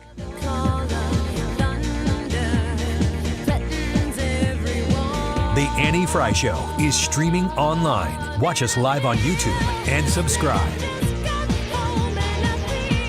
AirComfortService.com, looking for a solution to an air conditioner that doesn't seem to be cutting it right now when the air outside is hot. I mean, it's getting close to 90 right now. You want to make sure that your comfort zone is within reach, and it is when you call Air Comfort Service. 314-513-0091. That's 314-513-0091. If you do need to replace that air conditioning unit, it's a good opportunity to save with Air Comfort Service and their cool cash rebates. Until the end of June, which we are creeping up on, you can save up to $1,550 in carrier cool cash rebates on qualifying systems. You can also qualify for 0% financing up to 72 months. You might be postponing this or pushing off the fixing of your air conditioning unit because the cost seems like it's going to be super high. Well, Air Comfort Service is there to help alleviate that pain for you so that you can get back into your comfort zone and not suffer the summer heat of St. Louis. Reach out to them at 314-513-0091. Schedule an appointment today. Tell them Annie sent you online at aircomfortservice.com. If you like to work with a local company that gives back to the community, Window World is the preferred window of your St. Louis Blues. Mark Cox here from my friends out at Window World. What a great product. A lifetime warranty. It covers all the parts, the glass breakage, the labor. You've heard me say that before. And they've been around for over 20 years. They have improved the look and the efficiency of over 70,000 homes in the greater St. Louis area. They have the Good Housekeeping seal of approval. That's hard to get, right? And that's important. They're ranked number one in the number of windows sold in the country by Qualified Remodeler magazine. Call them for a free estimate. Let them show you why they say simply the best for less. New doors, new windows. With Window World, they're now offering 18 months, same as cash financing with approved credit. 314-993-1800. That's 314-993-1800. Or you can go online anytime to windowworld.com. There are a lot of smart smart business people out there making smart decisions by getting Rhino Shield. The latest one, the Central Illinois Care Services, they have decided to go with Rhino Shield on the outside of their building so they won't have to worry about maintenance from now on. The list is long. Joe's Tire out in Sullivan, Stonehill Wineries in Herman. They've all got Rhino Shield on their buildings. You can have it on your business or your house. Just call 877-25-RHINO. Let Darren come out and give you a free estimate as to what it would cost to get this great product on your home. 25-year transferable warranty, 100% waterproof, 8 to 10 times thicker than paint, and as a satisfied customer, 15 years in, I can tell you it looks as good as the day they put it on. You're going to love Rhino Shield. Call them right now. Tell them you heard about it on the Mark Cox Morning Show. Again, 877-25-RHINO or 877-25rhino.com. Hi, I'm Bob Kershaw, Tom's nephew. As a family business, we are committed to protecting your retirement, whether you're nearing retirement or already retired. What if it were possible to protect you from market downturns without having to make an emotional decision to buy or sell? What if you could take advantage of a strategy that would automatically take you out of harm's way during the bad years and position you for the growth opportunity during the good years? The secret is in linking safely to the market without putting your principal at risk. By linking to the market instead of owning the market, you can participate safely on autopilot and lock in your gains without creating a taxable event. Go online at retirementkey.com for a no-obligation retirement review. Learn the strategies that have helped our clients retire with confidence for the past 36 years. And just for coming in, you'll get a copy of our latest edition book, Your Key to a Worry-Free Retirement. So go online at retirementkey.com. That's retirementkey.com. You're listening to the Annie Frey Show live from the Air Comfort Service Heating, Cooling, and Insulation Studio. Air Comfort Service is proud to support Greater St. Louis Honor Flight. Sign your veteran up for the Honor Flight today at gsl.honorflight.org. And for heating services, visit aircomfortservice.com. The Mark Reardon Show. Joy Pullman, she's the managing editor of The Federalist. It's not actually about ensuring equal rights to all people, regardless of what they look like. The real agenda here is division and hatred. Weekdays from 3 to 6. St. Louis's home for conservative talk.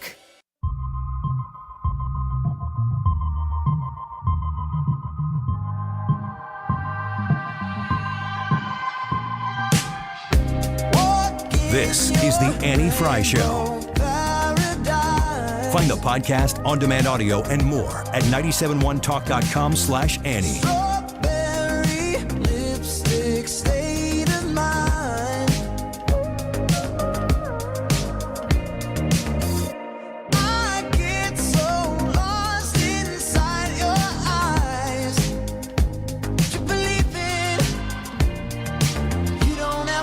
Mr. Speaker, the Democrats would request caucus immediately in room 114. Democrats are caucusing in room 114. Leader Kiker, for what reason do you wish to be recognized? The Republicans will caucus in room 114. 118.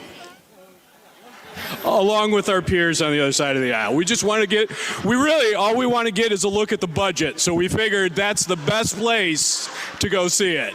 I suggest you caucus right outside of 114. Welcome back to the Annie Frey Show. We're grateful that you are here with us, and I'm excited to speak with our next guest. Illinois State Representative and House Minority Leader Tony McCombie joins us now. Tony, thanks for coming on the show with us. Great to talk to you again. Oh, you too. That made me laugh. I loved that opening. So talk to me. I want to talk to you about the border because you and I are going to take a little trip together next week to the southern border. I'm so excited about that opportunity and concerned also. But I want to give you an opportunity to talk a little bit about the state of the budget of Illinois. I hear a lot of people talking about how well J.B. Pritzker has pushed us through our economic turmoils and past balanced budgets. Illinois is doing really well fiscally, Tony. Is that what I'm getting from this? Well, yeah, that's what they say, Annie. I don't believe we've had a balanced budget in years. There's always the sleight of hand, the taking from one agency and moving it to another agency, and the under budgeting, and then there's a supplemental. So we can go on and on about that. But definitely, our bills are being paid on time because they're presenting budgets and passing budgets compared to in the past. under the Rauner administration when they wouldn't even present a budget to be passed. So there's a lot of issues. I think the biggest thing when I first started, this is the start of my 7th year, budget was $36 billion. Today it's $50.6 billion. And what that does, is concerns should be more than the size of it is the reliance it puts people on government programs and growing government to the point that it's going to be unsustainable to the taxpayers that are left here. Yeah, I think that's one of the most amazing things about the kind of destination state that J.B. Pritzker has created and the supermajority of Democrats in the Illinois General Assembly have created for Illinois. There's a lot of people who might want to come here, but it's really not for the reasons that as a taxpayer, I'd really want people to come here. How are businesses doing in the state of Illinois, Tony? How are taxpayers, property taxpayers doing right now in the state of Illinois? Yeah, I think any property taxes are always an issue and continue to grow in every area due to, and I believe, and we can prove it with evidence, a big piece of that is because of the mandates and regulations that government put on our schools and on businesses. This year, businesses yet failed again. They did not address BIPA legislation. That's the biometric issue that has cost millions and in some cases billions. It's going to close down businesses, of course. But also the trial lawyers had a really great year for the ability to sue. And this is who you can't sue. You can't sue lawyers, you can't sue doctors, and you can't sue government. But what does that leave? It leaves businesses. So it was a really bad year for business again. Yeah, it's hard to see how a Democrat majority, supermajority controlled state of Illinois is really looking out for the people who fund Illinois, which is the taxpayers. And we see the out-migration. We see we're right here. I live in Illinois. I'm sitting in Missouri right now. You're in a border district as well. We have shared conversations many times about the opportunities that exist just on the other side of the bridge. Illinoisans are making those decisions every day. Yeah, absolutely. And now in my new district, I have Iowa to the west, and I've got Wisconsin to the north with my new district, which is 97% brand new because of the remapping. And that's the thing that the Democrats are not realizing. Even with only 40 out of 118 in the House, we represent parts of all 102 counties, and they do not. They're surrounding themselves with people that are telling them what they want to hear instead of really getting involved in traveling the state and hearing from the people. They're passing legislation all day long, every day, that hurts the very families that they say they're serving. And I hope this next election cycle that pendulum swings and we can get some more balance here in Illinois so they can wake up and start doing the right things. We're speaking with Illinois State Representative Tony McCombie. She's the Illinois House Republican leader, the House Minority Leader, and we'll be traveling with her next week to the southern border. Before we get to that issue, Tony, when you're talking about the next election, the red wave was for naught across the country. Illinois did terribly in the 2022 election when it comes to conservative principles finding their way into our representative government. The House is a super minority of Republicans, the Senate super minority. J.B. Pritzker has free reign, and I think reign is a really good word for it, over the state of Illinois. What happens now that you're the House Minority Leader in this new position? What happens to the mentality, the focus for the 2024 election to get some common sense back into government across the state? Yeah, one thing I think that Republicans have failed at is looking at the long term. And that's what our leadership team on the official and the political side is looking at as 10 years out. 10 years out when we have the ability to pass a fair map, an independent map, and not have it drawn for 77 hard Democrats like this was. That does a disservice for everybody in the state, regardless of your politics. There's communities split in half. So we have a long-term plan, incremental change. Again, something that Democrats have always been better at than Republicans, and that's certainly one of the things that we're going to be working on and building out is that that first cycle, that second cycle, and get us to that 10-year place. I mean, Iowa was able to do it. So we have to have faith that Illinois can do the same. Yeah, I kind of feel like you got to hit rock bottom to realize that there is an alternative out there that you need to consider. I can't believe that it wasn't 2022, and I'm looking forward to 2024 and to see how Illinois conservatives and Republicans across the state position themselves. What is the role of the most important person in this whole process, the voter, to make sure that 2024 ends differently than 22? We have to show up. When we talk about the red wave, I mean, even, I was very careful to say it. And I think it was a story started even by, Democrats to say, people then they're like, well, I don't need to go. There's so many Republicans that are going to go to the polls. So why show up? Also, many of our counties, I would say 100 of our counties have great election processes and fair and safe elections, and we have to show up. We have to get engaged. We can't. So many people have lost hope, and if nothing else, during COVID, people use their voice. I mean, and that's why we had things change, like 2 people only being allowed in a boat, people not being able to go outside and play, people not being able to go camping. Yeah, I mean, it was the voice of the voter. I mean, literally the voice calling, emailing, leaving messages. We just need to do that at the polls. Yeah, it's so stupid. Like some of the things, Tony, some of the things that Illinois gets to low key do, because when the Democrats do something in Illinois, it frustrates the heck out of me. If California does it, if New York does it, it becomes a big national story. Illinois is, I repeat this all the time, the test kitchen for the furthest left progressive policies, because people don't pay attention to it here. And many of the residents are so jaded with the scar tissue that numbs the process of going, what kind of dumb stuff are we dealing with right now? Like during COVID, they tell you to get sunshine and stay by yourself. But if you're in a boat, 2 people it's just, it's inventively dumb. Well, and I think that makes people also discouraged and not hopeful to, because it's the growth of government, the crazy of government. You're talking about dumb things that are done in Springfield. Whether or not you have a dog on your lap, or banning gas stove, or the ability to pet a bear, turn sewage into water, that human remains, we're going to compost human remains. I mean, it's just all of this stuff when we have really big issues to tackle that could grow the state, but petting a bear is now a penalty enhancement. Yeah, it's unbelievable. Well, and let's shift to our trip next week. On August 28, 2017, Republican Governor Bruce Rauner signed a bill into law to make Illinois a sanctuary state. And I think that it's important for people to understand that this is something that precedes Pritzker. He certainly has doubled down and expanded what that means.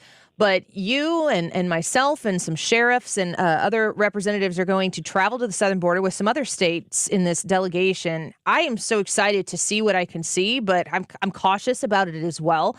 Why do you think it's important for you as the House Minority Leader, the Republican figurehead in the House there in the state of Illinois, to visit the southern border to see for yourself what's actually taking place there? Yeah, I think a lot of us, regardless of the issue, out of sight, out of mind.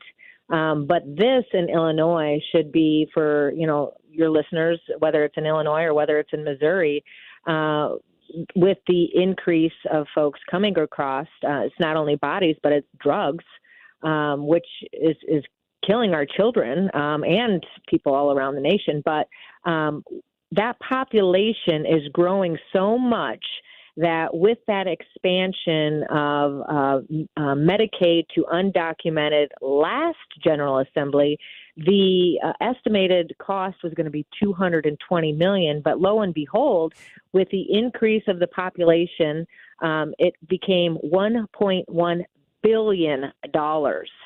And so that's why Illinoisans should care about that. And that's why Midwest states should care about what's going on at the border and paying attention, because that's costs that we taxpayers are having to pay for.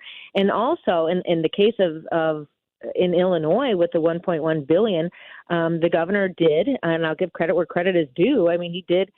He had no choice because the majority party wouldn't acknowledge and address the issues themselves through legislative process. giving him a rule-making power to follow our House Resolution 220 to put a moratorium on that expansion. And I think that's an important piece. I mean, you have Illinoisans across the state that are having, $4,000, $5,000, $6,000 family deductibles, and folks that are not here, not paying taxes, not here legally, don't have to pay for health care. And now, even in this case, they're only having to pay, I think it's $100 for an emergency visit, a $250 deductible. That's great health insurance. I mean, and we don't get that when we work here. So it should be a huge concern what's going on there, because it's not out of sight, out of mind anymore. That population is growing tenfold in Illinois. And Tony McCombie with us right now, the Illinois House Minority Leader and Representative from Illinois' 89th District. Do you have thoughts in your mind already as to what Republicans in Illinois can lead on this issue, effective things you can do, especially like the things that hit me the most are the fentanyl, because I know kids who have died from fentanyl. Like, I know them, and other people as well. But also the child trafficking, the sex trafficking, the human trafficking. These are huge issues affecting Americans every day. It's happening in Illinois. Do you have thoughts formed yet on what can be done in Illinois to push back against this?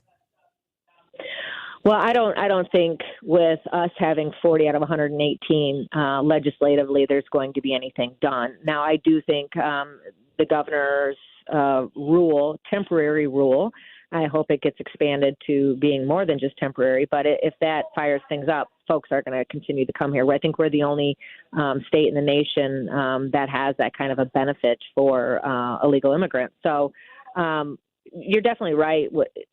But there again, even just think about the last cycle. You hear about all the crime and the summer of crime, and we read everything about Chicago and major cities around the nation, right? But whether it's the suburbs or small rural communities, the crimes that are happening and could be by this population in some cases, we're not affected by it typically. So out of sight, out of mind. But as that expands and that population grows, there's, and I think more so the fentanyl is a bigger issue in our smaller rural communities than it is in our urban areas. The human trafficking issue is really whether it's sexual, whether it's workers, people feeling they're forced to work in a very terrible job, getting paid cash illegally. I mean, trying to survive.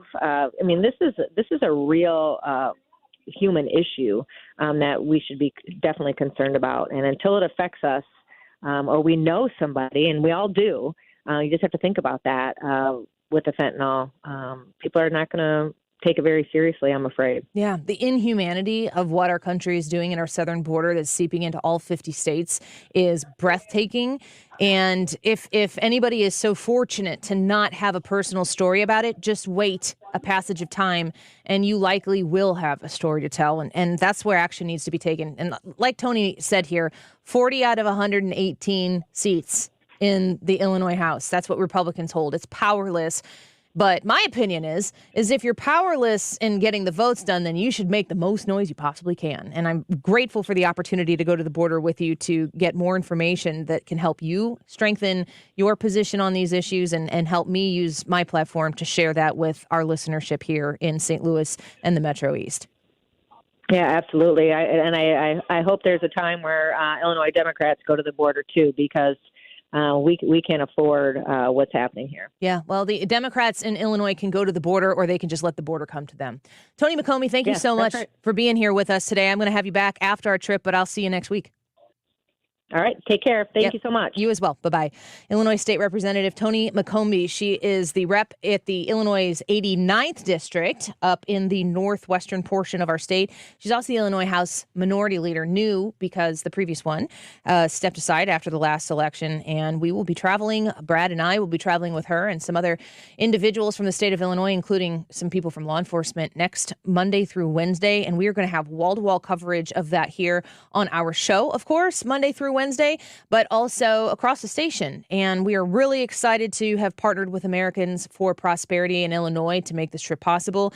And Centric Security is helping us get down there, and we are very grateful for Centric Security and their partnership with us as well. You should check them out if you're looking for security for your business, for your buildings, cameras, surveillance, key access cards, everything you need. Centric Security can make that possible for you, and they work on both sides of the river. Let's take a quick break. When we come back, we're going to get an update from the Horizon Maritime Services president. Sean Leet is speaking right now with an update on that sub-search. We'll see what he has to say and cover some other key issues when we return on The Annie Frey Show. Don't go away. This is The Annie Frey Show. Follow Annie on Instagram at The Annie Frey Show. What's your favorite four-letter word? Chances are you've said it more than a few times dealing with this crazy world we live in. But at Compass Retirement Solutions, our four-letter word of choice is hope. Hope for a better tomorrow. And hope that your retirement plans don't take a back seat. You've watched inflation soar, and maybe your retirement future feels a little uncertain right now. But all hope is not lost. Find out exactly how much risk you're still taking with your investments. Find out how you may be able to save big on taxes. And find out how having a written retirement plan just might give you the hope you've been looking for. Call today to set up a meeting. 314-373-1598. That's 314-373-1598. Compass Retirement Solutions. 314-373-1598. Firm offers insurance services but does not provide tax advice. Investments and services offered through Compass Retirement Group, a registered investment advisory firm in Missouri and Illinois. Investing involves risk, including the potential loss of principal. This is an Illinois Family Institute, IllinoisFamily.org update. The challenges our state and nation face are daunting. Rising violence, abortion, gender confusion, and then there's what IFI's David Smith and others are calling a two-tiered justice system that puts Christians, life activists, and even parents who show up at school board meetings in legal jeopardy. Pray for a wave of righteousness to hit Springfield and Washington, D.C. And I want you to pray these things in true faith and in the power of God. The current predicament we're in is actually a phenomenal opportunity to shine the light of Jesus and spread the salt of truth. Visit IllinoisFamily.org to sign up for emails from IFI and to become a member of our 4,000-member plus prayer team. IllinoisFamily.org. When it comes to finding the perfect grill, family-owned and operated Cotton's Ace Hardware has you covered. Get free delivery and free fuel on any grills over $300, and free assembly and haul away of your old grills with the purchase of a new one. With a selection from Weber to Traeger and your local retailer of the Big Green Egg, Cotton's Ace Hardware makes it easier than ever to replace your old grill. Let Cotton's Ace Hardware make your family barbecue more enjoyable with that one-of-a-kind grill you've been looking for. Find your nearest St. Louis area location at cottonsacehardware.com. The only person who can change your life is you, but you need to know how. Listen to my show, The Del Walmsley Radio Show, where the hype ends and the help begins. Listen to The Del Walmsley Radio Show this Saturday afternoon from 1 to 2 p.m. on 97.1 FM Talk. Men, are you suffering from erectile dysfunction or PE? The medical providers at Paramount Men's Medical Center offer breakthrough treatments that eliminate problems in the bedroom without pain or surgery. 98% of men see instant results on their first office visit. Listen to a specialist in men's health. I'm Dr. Simovitz. Paramount Men's Medical Center offers breakthrough medical treatments that eliminate ED and PE. Men are even lasting 90 minutes or longer, regardless of age or medical history. But that's not all. For a limited time only, call Paramount Men's Medical Center now and your initial consultation and first treatment are completely free. You'll see instant results right in the office. You'll even get a gift that enhances your performance in the bedroom. All this, worth hundreds of dollars, is free if you call now. 314-720-8081. 314-720-8081. That's 314-720-8081. Hey, me and Brad want to know what... Are you a risk taker? Are you a risk taker? I'm taking a big risk right now. We're standing like two broadcasters do on TV right next to each other. I feel like we're the Temptations. 5 Temptations, 1 mic. It's just me and Ryan. Are you a risk taker? Yes. Love a thrill? No, I play it safe. That's the Annie Frey Show YouTube live chat poll of Are you the guys day. role-playing right now? I don't Feels know. like it. What are you having us do, Annie? I just walked over to get in camera, and now we got to stand right next to each talk. other. The time right now? Oh, no, I'm not in my normal spot. Where's the time? It's right down there. 1:48. This time check is sponsored by Jerry Kelly Heating and Air Conditioning. It's time for a $98 AC tune-up. Not just right and left, right and wrong. We're discussing it every day on St. Louis's home for conservative talk.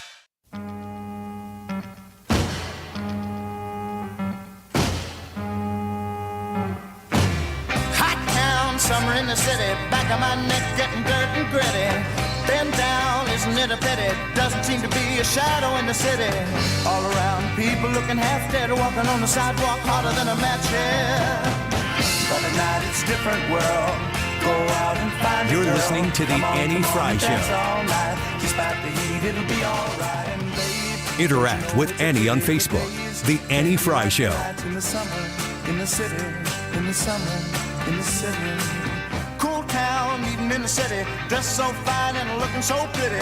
Cool cat, looking for a kitty, gonna look in every corner of the city. Till I'm wheezing like a bus stop, running up the stairs, gonna meet you on the rooftop. But at night it's a different world. You know, you guys don't have to stand immediately next to each other the whole time. You guys can separate now. Oh, man. Oh, good. I wish That you was a would little have weird. told me that beforehand. Mm-hmm. I didn't know that Brad was so hot. You know, like, not that sounded weird. I'm going to write that time down. There's a drop. Brad is over there just sweating to the oldies. He's making the show run. He's always doing this. And then I walked into his personal space, and I'm like, oh, man, this dude's like working. What would you call what you do? Kind of just hanging out.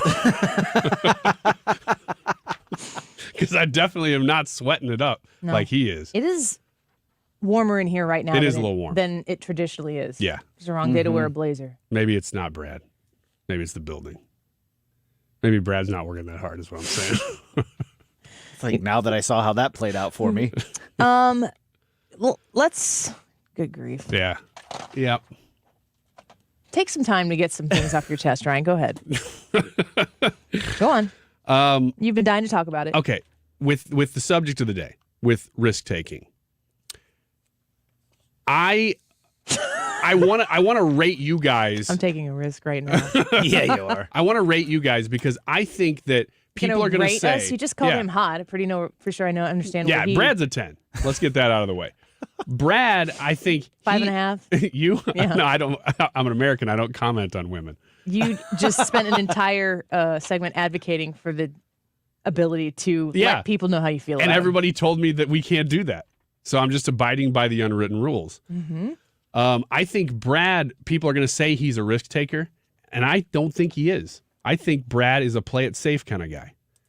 However, I think people would say the same thing about you, and I think you're a play it safe person. You think people think I would take risks? Yes. Do you know people? What would you No. say? About you being a risk taker? What would you say I would be? Oh, you're not a risk taker. Annie's very calculated. She knows the outcome before she goes Come into look at my anything. Google Drive and my spreadsheets. But that no such doesn't mean thing you're as a not a risk. risk taker, because that's me, is that I will take risks, but I go into it as informed as possible. So, because there are people who are not willing to do business things, and I've always been very much entrepreneurial, and that involves risk. Ryan, I think you're confusing risk taker with bad decision maker. No, it's like I've got all the information. that's what I I'm know saying. this is risky. That's what I'm saying. This is probably going to work out poorly, but I'm doing it anyway. No, I'm agreeing with that. I'm saying that you don't have to be a bad decision maker to be a risk taker. I just go into risks very, very informed. So I'm a risk taker, but then I'm gonna research to the hilt before I go into it. Just like when I was talking the other day about jumping off the cliff at Table Rock Lake. I didn't go first. I watched about 15 guys go down, and then I'm like, okay, this is a big what do you mean risk. go down? You're like 16th time's a charm. No, go down off of this giant cliff. And I mean, this thing was huge. It's not one of the little ones. This isn't a little baby cliff. This is a man's cliff. There's really no way for us to know the factual nature of the size of the cliff. Other than me telling you, and I don't know how tall it was. You wouldn't so. embellish. Definitely not. No. I'm telling you, Annie, I took a tape measure and I put it at the bottom of that thing and I walked to the top and it didn't even make it all the way. I was going to say, I believe you if you say tape measure because those things are about 15 feet long tops. Yeah, it didn't make it to the top. But I watched people go down and I watched exactly where they jumped because I've heard of people jumping and hitting a rock and paralyzing themselves and stuff.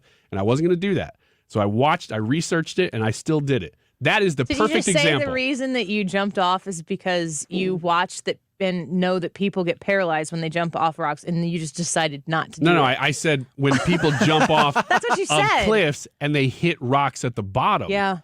That is very, very dangerous. And so I wanted to watch exactly where everybody was jumping and make sure I was jumping in the exact same spot. Yet it was still risky as an almost 40-year-old man at the time, and I still did it. It's a microcosm of me, is what I'm saying. Oh, I think that Brad and I probably agree that you're a risk taker. Okay. Oh, for sure. Okay, good. Any question about that? No. Zero.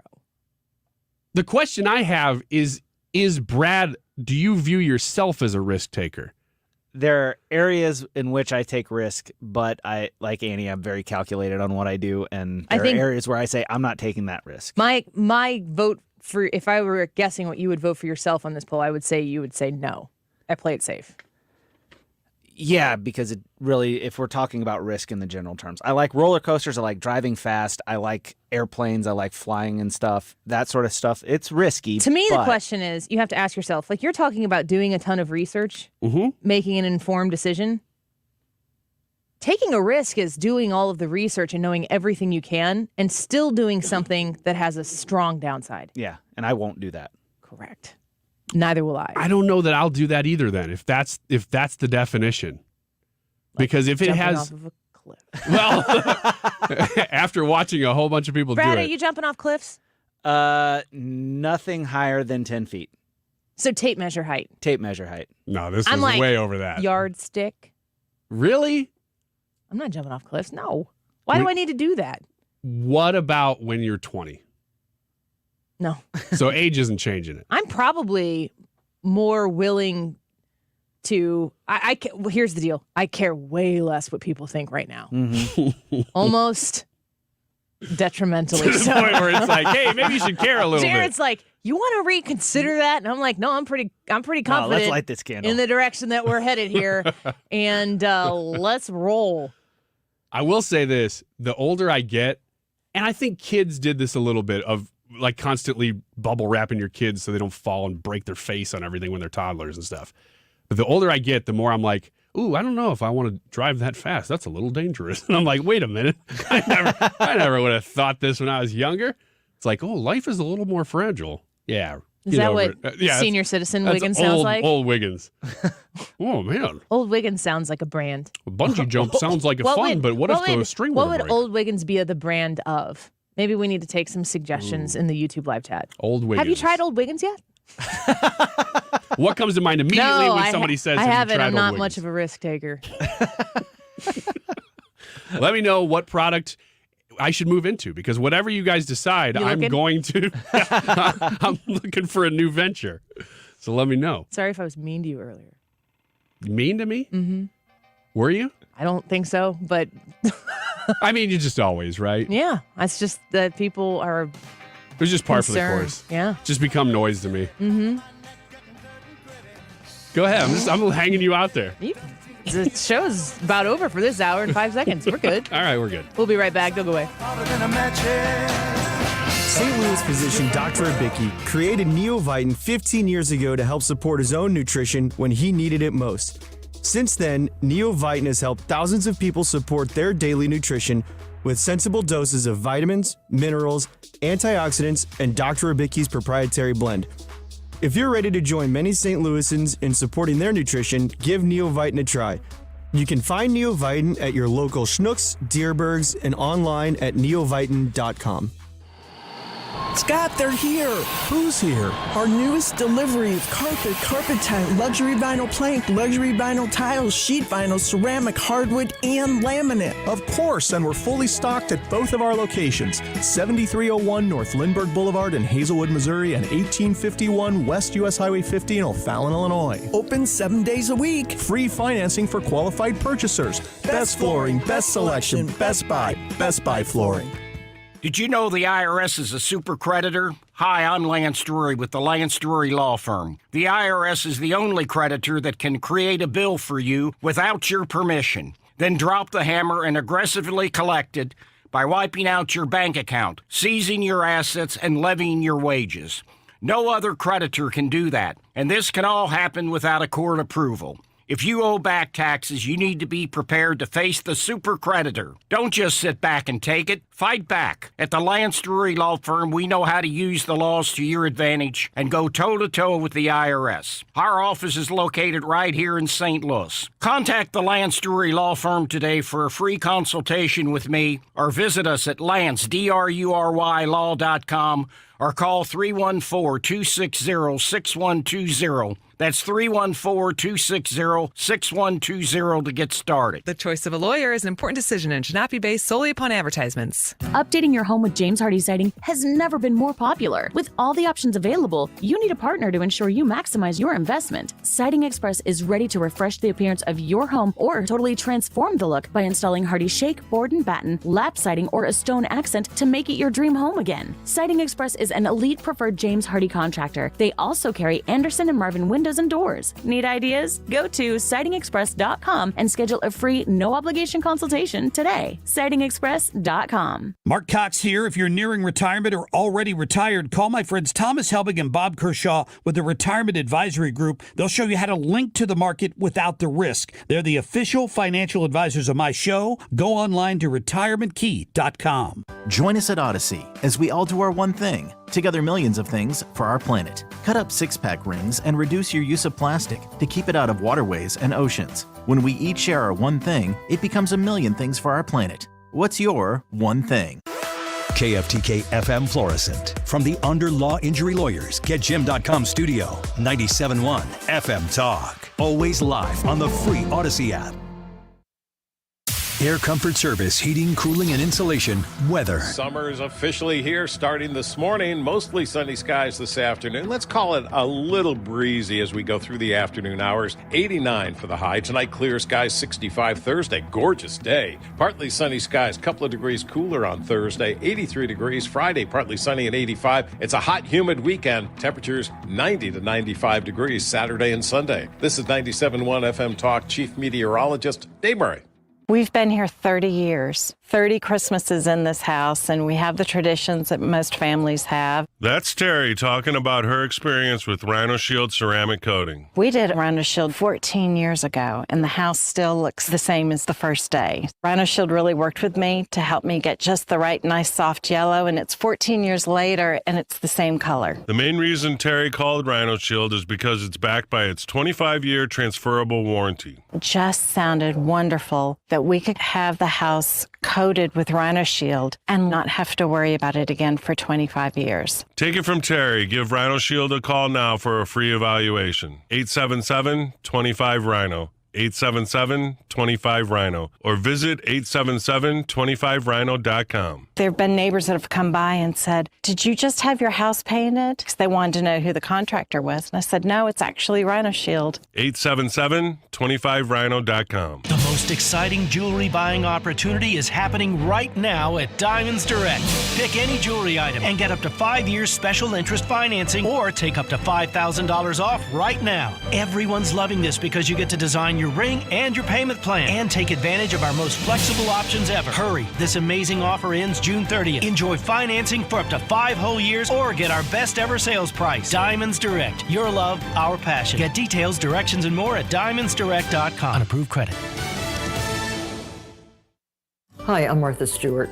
Every year, more than 4 million pets enter shelters here in the United States. My friends at American Humane have been helping animals since 1877. The goal is to ensure that pets have a safe shelter, especially during natural disasters. Adopting a shelter pet allows shelters to help more animals awaiting care. Please consider adopting today and take some time to learn more about American Humane's other work at americanhumane.org.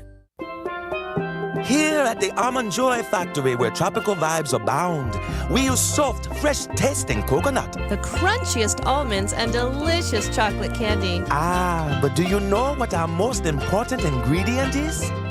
Sometimes you feel like a nut. Sometimes you don't. Almond Joy's got nuts and something even way better than that. Yes, Almond Joy is made with almonds and joy. Cashback is not available on gas in New Jersey and Wisconsin.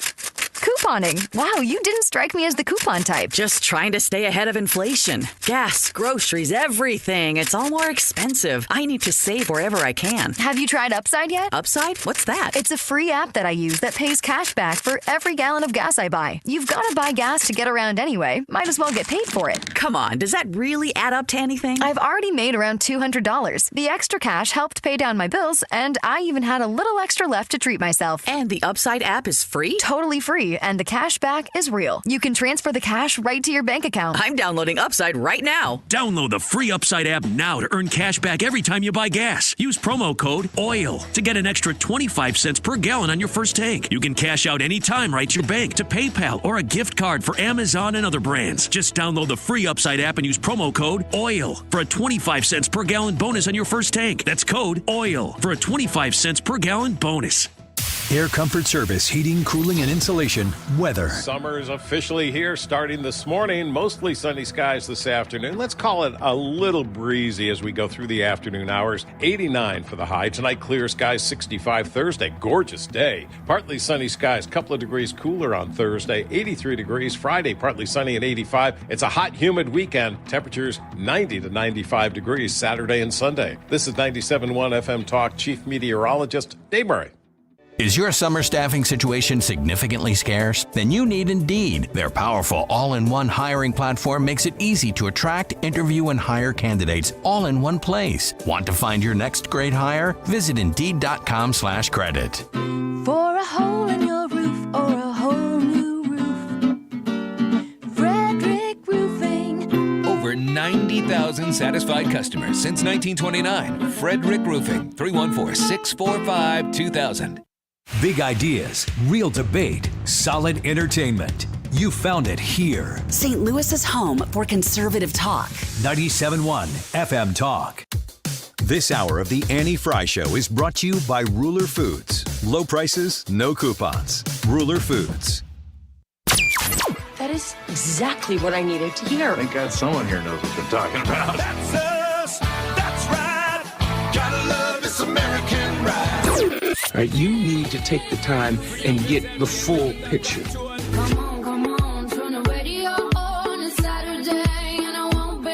Don't get me wrong, I love the ladies. I mean, they rev my engine, but they don't belong in the newsroom. It is Anchor Man, not Anchor Lady. What do you want from me? I'm not America's sweetheart. Goodness sake, kid. Keep your voice down. Your father's listening to the radio. I'm not America's sweetheart. This is the Annie Frey Show. Robert Kennedy Jr. is now a credible candidate. He could win in New Hampshire. He could win in Iowa. He's going to play the role that Gene McCarthy did back in 1968, an obscure Minnesota senator, ran against an incumbent President Lyndon Johnson, did well in the New Hampshire primary, and knocked him out of the race. I don't think Biden's going to let it go to that. He'll be out before that happens. But Robert Kennedy's the agent of those who want to have a change at the top of the ticket. So you think it's going to be Robert Kennedy? No, I don't think he'll be the nominee, but I think he'll be the battering ram that helps knock Joe Biden out of the race. So who's the nominee? Well, you have a governor in California who's so drooling for the job they have to give him bibs now. He's ready to run. Steve Forbes saying Biden's not going to be the nominee. I've been saying it, and I cannot even imagine a scenario where Joe Biden is the Democratic nominee. Some people in the chat said something about, here comes the fantasy again of Biden not being the nominee. My fantasy is that he's the nominee. Listen, I'm either winning because I was right, or I'm winning because that's how the Republicans win the easiest. Yeah, it's like betting against the Cardinals in the playoffs. Either they win and you go, oh, good, or they lose and you go, oh, well, I made some money. Yeah, I always do that when the Cardinals are probably going to be in the playoffs by buying playoff tickets. Yeah. And you spend a big chunk of money on it, and then I'm like, well, when they lose, I get some hundreds of dollars back, and I feel lucky. Cardinals aren't doing as poorly as... No, they're on a little bit of a run. Of course, they're playing Washington, and Washington's not a stellar team. But, Neither were we. Right, but you got to beat the bad teams, not just. We'll just beat any teams. Yep. You have to beat all the teams, and then you can be a good team. I'm going to be honest, they're getting ready to head over to London after this Washington series, and they're going to do the London series against the Cubs, and I didn't want whatever brand of Cardinals baseball they'd been playing for the past month being exported to London, so people look at it like, oh, that's what the Cardinals are. They got to be playing good baseball, at least for that series in London. I hate that they're going to London. I hate it, too. Let's go back to Wiggins America and talk about why America's better. Even if it is Wiggins America. They're gonna have like a London tea party, and they're gonna throw all our baseballs in the harbor. Huge World Baseball Classic fan, and that happened this year. I got into it. I loved it. I enjoyed it. It was something that was positive, and we have almost none of that today in society and culture. Loved the World Baseball Classic. I don't understand why the Cardinals are going to play in London. It's just dollar signs. I mean, it doesn't do anything for the fans here or in Chicago. It's just like the NFL would move games over there just to expand the sport. So I don't know. What I'm not looking forward to is there being no cheering. People just going pip pip. That's going to be super It's a annoying. little racist. Is British a race? I think it's just a nationality. But they say pip pip a lot. Is my point. What is a race? I don't know. I think it has to do with skin color, doesn't it? Does it? I don't know that it does. I think everybody's a race. I think it has to do with heritage. How much can you define it down to? Like, are Don't we answer in my St. questions Louis with questions. a race? Like, are we a race as Illinoisans? It's going to be hard to Google. What is a race? What constitutes race? Get something really... Yeah, be careful. Race is defined as a category of humankind that shares certain distinctive physical traits. I think that would be allowed. Yeah. It says the term ethnicities is more broadly defined as large groups of people classified according to common racial, national, tribal, religious, linguistic, or cultural origin or background. I like how this is all to figure out if what he said was racist. All right, let's just assume that it was. I think factually, is this according to National Geographic? I mean, if you're Googling it, it's going to be racist. I just don't like the idea of sending America's pastime overseas. I mean, I don't know. Maybe what's more American than being like, hey, Europe, give us some money. Yeah, well, that's true. It just doesn't benefit the fans here. This is what they said with the Rams when they were doing those games over there. It's the same thing. It doesn't benefit anybody, but it benefits baseball. Which is really an important point because the Rams were really concerned about benefiting the hometown. Yeah. They were looking to pad their wallets, and I think that's who it benefits. It benefits the DeWitts in the fact that they probably get money for going over to... participating. Yeah. And it benefits baseball because then Major League Baseball can then display their chief rivalries to the world so that the world would then take up baseball and we'd get more players and more eyes. David Frey said he doesn't want to be in the Cardinals Hall of Fame. He turned down the offer to be in the Cardinals Hall of Fame. What are your thoughts on that, Ryan? I don't know why. I think I'm not opposed to him saying no. He can say no. But I don't get, I want him to come out and say, here's exactly why I'm saying no. And I think he kind of alluded to, well, I'm not worthy of the honor or something like that, which I don't know. It just seems like it seems almost reverse offensive, if anything. You're offended? No, I'm not offended, but it seems like it would offend the Cardinals or the voters who are saying, we think you're awesome, of him saying you're wrong. I don't know. It's like reverse humility. I mean, I respect him for saying it. Would you vote in support of him being in the Hall of Fame? I wouldn't have. You don't think he belongs there? No. But I look at different things. He was part of the most historic, one of the most, if not the most historic World Series game in Cardinals history in Game 6. One of the most historical World Series game in baseball history. Right. And he was a key part of that. But if you zoom out from that and you look at that, I'm kind of with David Freese here. My body of work doesn't line up with the honor. He was a good baseball player, but he wasn't a Hall of Fame baseball player. Now, is that your question that you ask whenever you go into Hall of Fame, or are you like, can you tell the story of Cardinals baseball? We're not talking about the Baseball Hall of Fame. Right. And that is a very, very important detail in the story. It's not that David Freese was being inducted into the Baseball Hall of Fame, but the Cardinals, a franchise Hall of Fame. It's a key point. And I understand his humility on it too, but like then the other side of this is he wasn't elected on his stats. It was a fan vote that put him in, and the fan said, "Hey, and that's the determination. We think you should be in there." And I appreciate his humility, but I almost wonder maybe if the right answer is like, even though you don't think you deserve it, you just say humbly, "I don't think I deserve this," and thank you to the fans, and then you just accept the honor.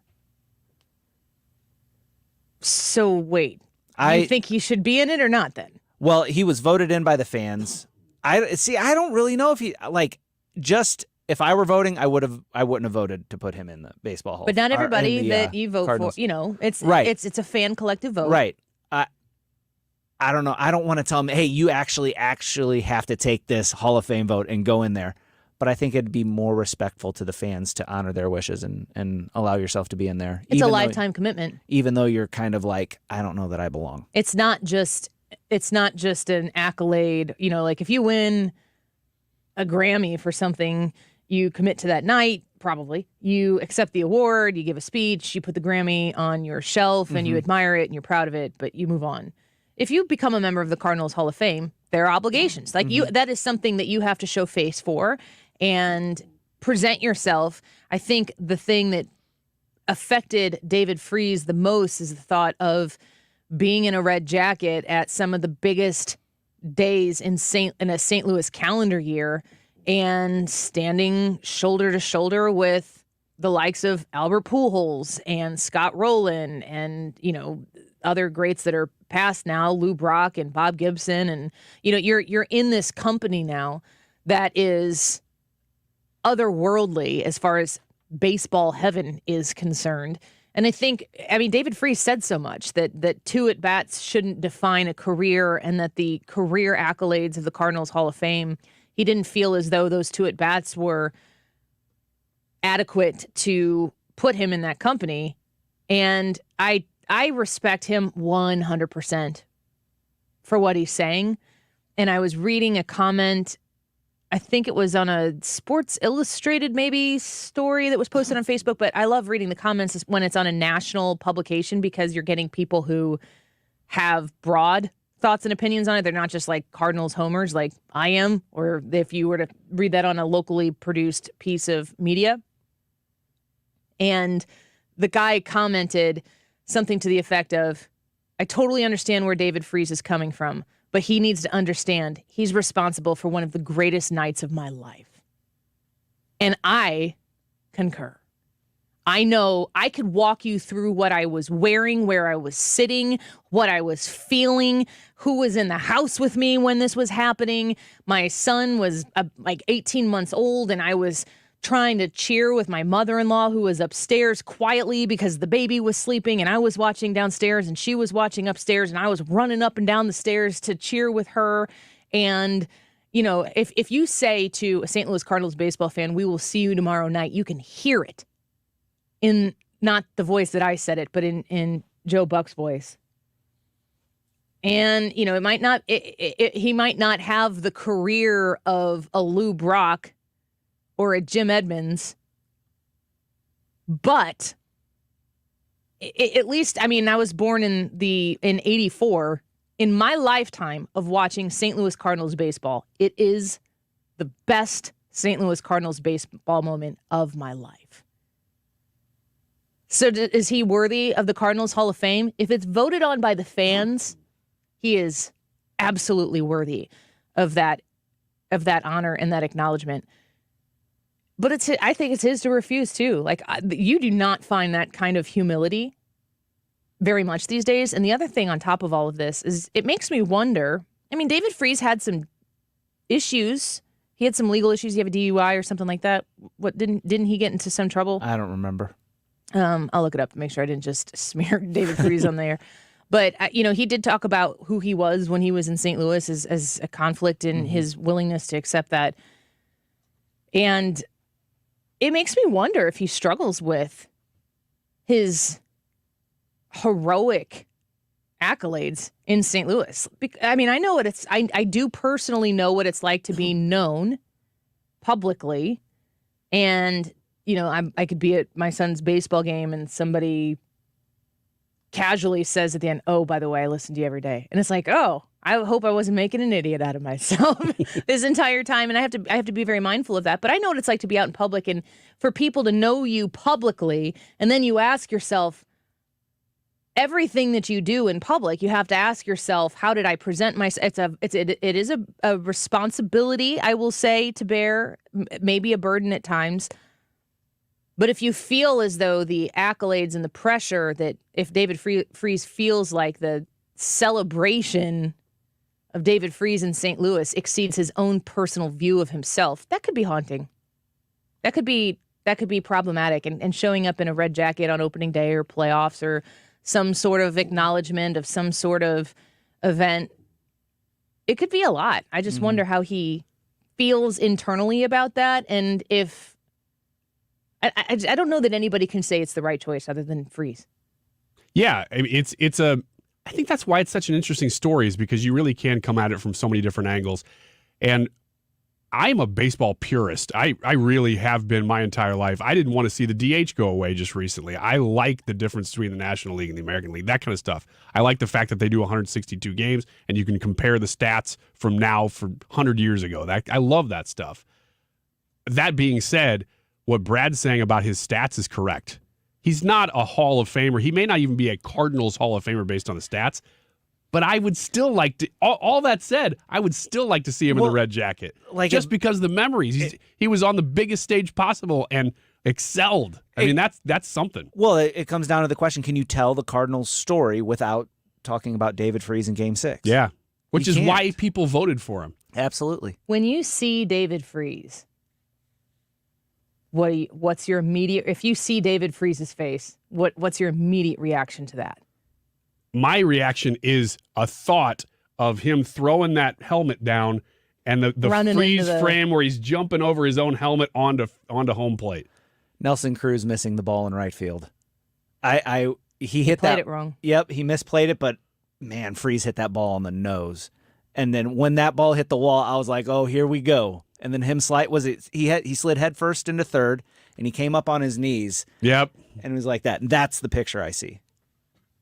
Ooh. It's memories, man. It's memories. And you're right. I can tell you exactly where I was that night. It's such a St. Louis thing. I bet most people can. Of course they can. David Freese is never going to hear this, but you are a Hall of Famer. You're a Hall of Famer in St. Louis. And some people don't need to have the red jacket on and need the accolades. And I would want him to know and to understand if any of this is too much emotional pressure on you, because it's a big deal. I mean, especially if you've been a part of the St. Louis baseball scene and you know all of the non-baseball things that go along with the St. Louis Cardinals. St. Louis, we have a lot going for us, but we're a big small town. And that's why people, especially, baseball players, the whole idea of being the Cardinal way is kind of a put your head down and do the baseball thing and do it well. And do it with a sense of humility that allows you, if it starts to get a little tense, hopefully the scoreboard bears out. Scoreboard. I mean, that's kind of the way it is. You just have a way of carrying yourself. It's not super showy, but there's a ton of pride. And David Freese, regardless of his accolades or the red jacket that is or isn't in his closet, he will have that in St. Louis. It will be a story. I mean, literally, it will be a story you tell your grandchildren. Mm-hmm. I remember when. And I think about my grandpa who used to follow the Cardinals. Like, I just remember hearing stories about him and assessing the pitchers and all that stuff. And my grandma, huge Cardinals fan as well, but she hated, like, with a passion, every closer we ever had. Why? Because they made her nervous. Because they're the closer. They're the closer. Yeah. If you're a closer for any professional baseball team, you're making the old ladies nervous. Nothing against you personally. It's your title. Yes. And I mean, there's judgment that comes. If you do your job, it's because the starting pitcher got you through. I mean, I guess Jordan Hicks threw a 104-mile-an-hour curveball or slider or something. I don't know. It's ridiculous. And that's making national news. But he did close out the game. Yep. And you don't hear a lot about the accolades long-term of what the closer does. The closer goes in and does their job, and offense gets credit, starting pitching probably gets credit, and the closer, they did what they're supposed to do. You can't really. I shouldn't. I'm trying to think of people who might be listening who would be offended by this. Players? Yeah. If you are somebody who has closed games in a professional setting and you do your job, it's kind of like, all right, get ready to go do it again. Mm-hmm. If you hit the David Freeze triple, or double, or whatever it is, Hall of Fame stuff. I mean, it's just an interesting position, and you, like I said, you've made some old ladies across the bi-state region very nervous in your time. One of the other reasons that 2011 was so memorable was not just what happened in the playoffs, though. It's that they came back from being about, 9-10 games down? Brewers. That year. The Brewers collapsed, and we just forgot to lose. Man. Is there a chance this year? The narrative is they're terrible. Could it happen? They weren't in last place, though. They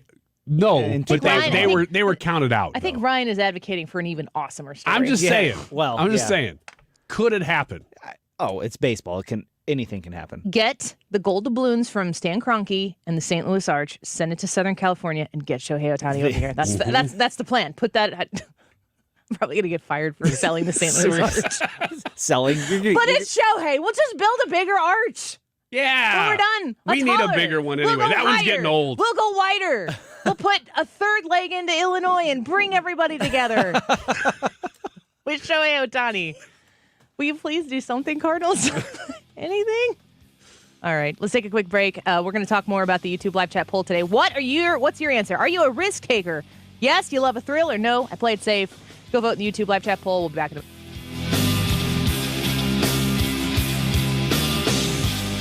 The Annie Frey Show is streaming online. Watch us live on YouTube and subscribe.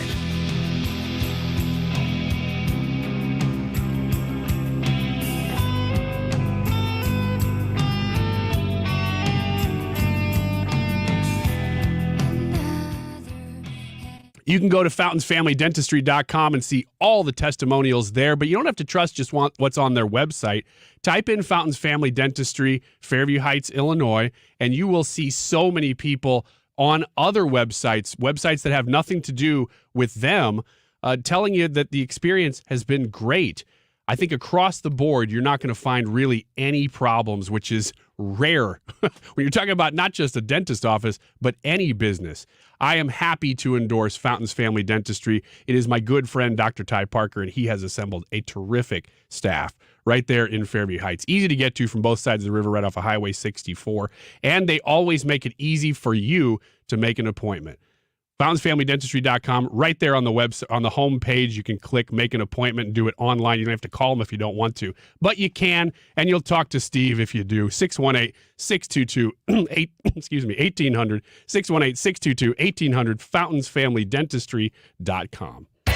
This Little Light is a new podcast hosted by Flea from the Red Hot Chili Peppers. Join him as he explores falling in love with music, music education, and the creative process while interviewing the biggest names in music, like Rick Rubin. I like things that are stripped down. I've always liked things that are stripped down. Then I can get to the point where I like something that's stripped down, and what's it like with an orchestra? This Little Light is a presentation of Cadence 13. Subscribe and download it now on the free Odyssey app or wherever you get your podcasts. Hey guys, Glover here with my very, very good friend, Dr. Kathy Maupin at BioBalanceHealth.com. If you have reached that certain age and you're just not feeling very well and nothing's working the way it used to work, go see Dr. Kathy. She is not only a medical doctor, she is a patient of this bioidentical hormone replacement therapy. It absolutely works. It's a long-term solution. She is an artist when it comes to helping you with your hormones. BioBalanceHealth.com for Dr. Kathy Maupin.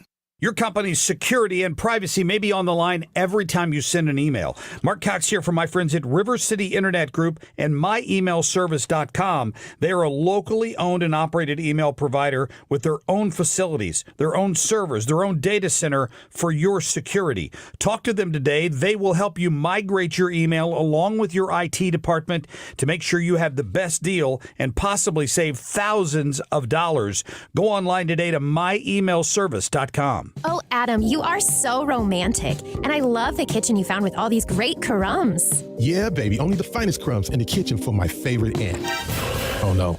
It's the pest control company again with those green wheels. They always kill the mood. This is Derek, the owner of All Solutions Pest Control. Give us a call today at 636-486-7888. We'd love to help you out. Learn more about our special $67 offer. You can visit us online at allsolutionspestcontrol.com. If a pest-free home is your goal, call All Solutions Pest Control. Think back to when you started your business. Hopefully you have a smile on your face when you remember how it was back then. But if you're like me, when my brother and I started Acropolis 27 years ago, we were just hanging on. Starting a small business is hard. The pressures often lead to making promises that you hope you can keep. Fast forward to today, just like you, we learned long ago what we were good at and where we should be spending our time and energy. Unfortunately, some think it's easy to start an IT business or bolt it on to another business. At Acropolis, we don't sell copiers, we aren't electricians or accountants. IT management and support isn't our side hustle, it's the only thing we do. There are a lot of immature IT companies out there, and we all know good intentions do not equal good, consistent results. If you aren't happy with IT in your organization and want to work with a business as mature as yours, give us a call. We have helped many of St. Louis's best companies wrap their arms around technology, and we can help you too. Visit us on the web at acropolistech.com and let's start a conversation. Acropolis, it's a better way to manage IT. You're listening to the Annie Frey Show live from the Air Comfort Service Heating, Cooling, and Insulation Studio. Air Comfort Service is hiring licensed journeymen. Don't have a journeyman license? Air Comfort Service will help you get it. Get guaranteed hours year-round and more. Apply online at aircomfortservice.com. We've gone out a few times. You ready to put a ring on it? Download the Odyssey app and listen to 97.1 FM Talk on your phone or by telling your smart speaker to play it. This is St. Louis's home for conservative talk.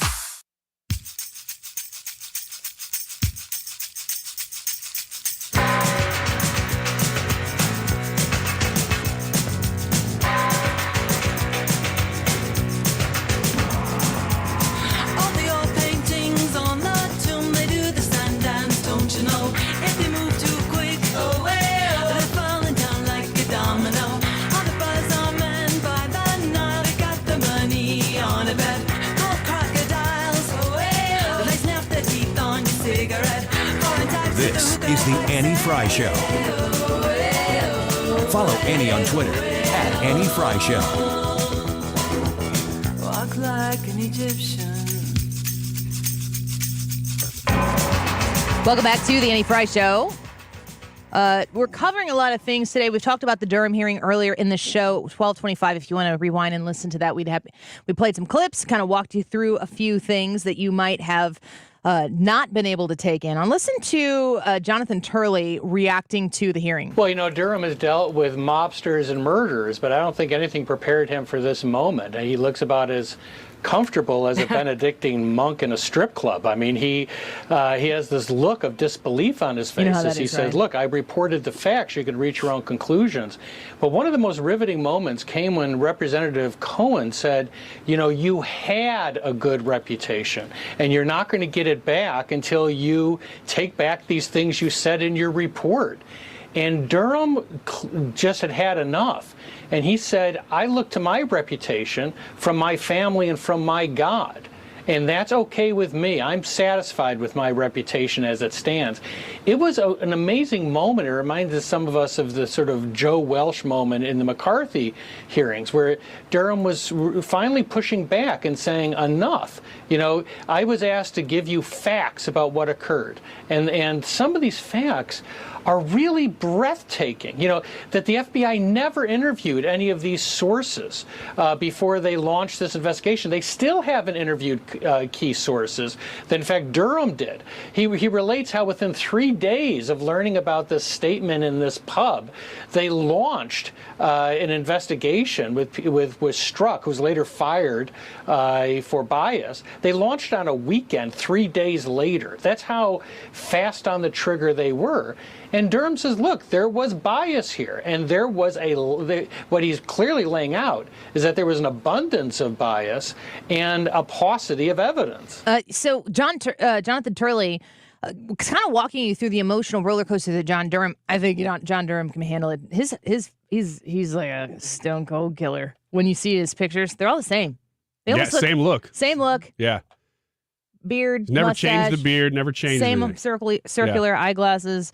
But he did have emotion that I had never consumed from him. Very interesting that the Durham report did not leak the way so many other things leaked when they were investigating, the idea of Russia collusion when it was first going on. Why? Well, because the leaks were the story. There's more from there Charlie. was one moment, Bill, that really struck me as powerful. Is he said that when he finally showed the evidence to one of the key FBI agents of what had been withheld by headquarters, he said the agent became emotional and had to leave the room. He said that FBI agents came up to him and apologized for playing their roles in this investigation, saying that they didn't know. And this is all just incredibly overwhelming evidence of this bias. But what was astonishing is that the Democrats have designated Adam Schiff as apparently the main antagonist for Durham. And it's perfectly bizarre to watch Schiff accusing Durham, a widely respected prosecutor, of being inappropriate in discussing matters related to the investigation. It's truly otherworldly. The Democrats are so bold, knowingly getting away with things that they don't allow the other side to get away with. And they can't do it if the media is not in their back pocket. The question, aren't you worried about your reputation, sir? How dare you question the government? I mean, that's what he's saying. Sounds like something a non-American would say. It sure does. It sounds like something out of a different type of government than a democracy. I appreciate the hearings. I like that they're doing the hearings. I think the hearings are a good thing. The way we do hearings in this country is both sides are represented, so this is the way they go. And when Adam Schiff was leading these hearings, when Adam Schiff was leading the impeachment trials, oh my gosh. I remember, I guess it was when did Adam Schiff, was he part of the representation in the Senate? He was there, wasn't he? Was he? And so was Nadler. Like a prosecutor. Yes. Like he was a team that they were making the case to the Senate. For the impeachment. Yeah, now that you say that. I remember. It was weird because he's not normally there. I remember being in what was at the time, Molly's bedroom, because she was sleeping and I was laying in the bed that we had in there, watching this on my phone and watching Jerry Nadler just get up and walk to the microphone and start talking, and everyone's in the background like, no, don't let him do it. Get him back here. And he starts talking and they're like tugging on him and he's like waving behind him like, leave me alone. I got this. I don't remember Nadler. I do remember Schiff, though. He was uncontrollable. And it was maybe my favorite part of the whole impeachment process. People are pulling his coattails. They're like, no, not him, anybody but him. And he'd go up there and he'd do his Jerry Nadler thing, and it was bizarre and weird.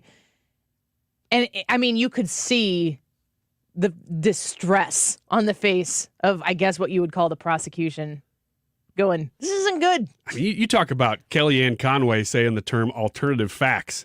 I mean, that's what we're dealing with here. You get a scathing report from John Durham about what the FBI has done and about people who knowingly were accepting these things as just conjecture and running with them as fact.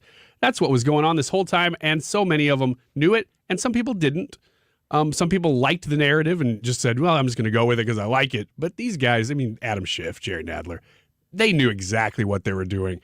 And the censure vote and all that stuff, I mean, politics aside, I think it's good that they're even talking about censoring them, whether they did or not, just because they were so out of line, so out of bounds on these things. I'm very distracted right now because TMZ has a guy on talking about America's gun laws, and I'm trying to read the captions. And it's possible he's advocating against all of the laws that we have. I'm just looking at what they're talking about here. Anytime. Killer Mike. He's a rapper / producer. Which way do you think Killer Mike leans on this? Based on reading the captions that are up here on this screen that's across the room and kind of small, one of the things I read was they said America already has all the laws that they need to take care of the problem. And I'm like, Oh, hello there. It's got to stop the show because the Annie Frey Show is now watching TMZ. Coming up right after the break on TMZ, we're going to talk about how you have all the laws they need for the southern border. Let's see if we can find that later after the show and see what they were actually talking about.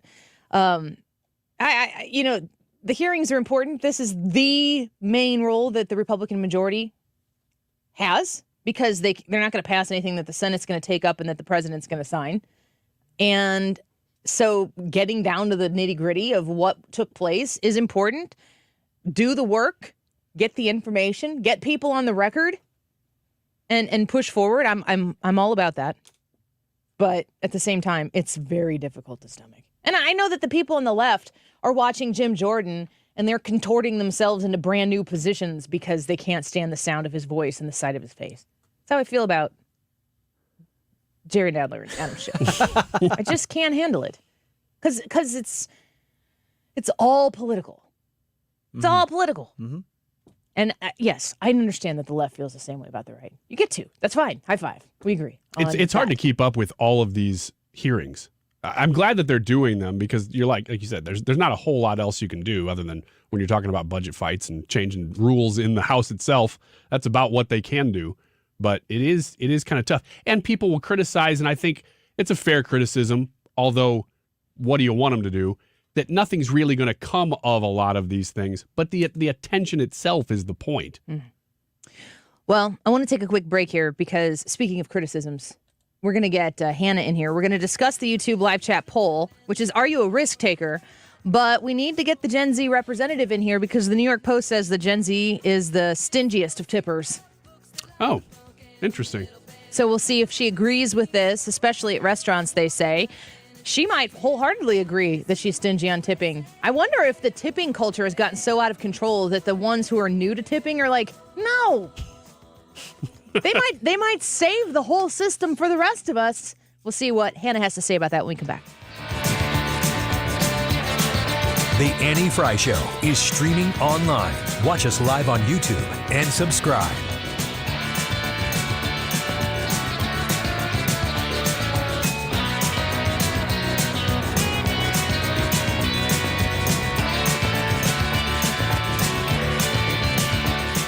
TheDiamondShop.net, when you are looking to purchase something from a jewelry store and you don't know where to go, you hear a lot of people talking to you about you should go here, you should go there. A lot of the big chain jewelry stores are out there trying to advocate for your business. I want you to think local. I want you to think about shopping from a family-owned and operated, generationally owned and operated business, because you're going to get amazing service when you go to The Diamond Shop. They are in Clayton right now, but they've been in St. Louis since 1910. Serving you, serving people like you, serving families over the course of generations, like I said, because they're trustworthy, they are fair, and they are so incredibly good at what they do. They have an amazing inventory of products that you are looking for, be it fine jewelry, engagement and wedding sets, watches, if you're looking for something special for an occasion, if you're just looking for something, nice and maybe a small budget for a gift coming up this summer, maybe in the winter and Christmas time. The Diamond Shop is there to guide you through that process and make you confident in your purchase. They've done it for my family. They'll do it for yours as well. Find them online at thediamondshop.net. Are you the parent of a 2 to 7-year-old? Listen closely for an exciting free radio offer.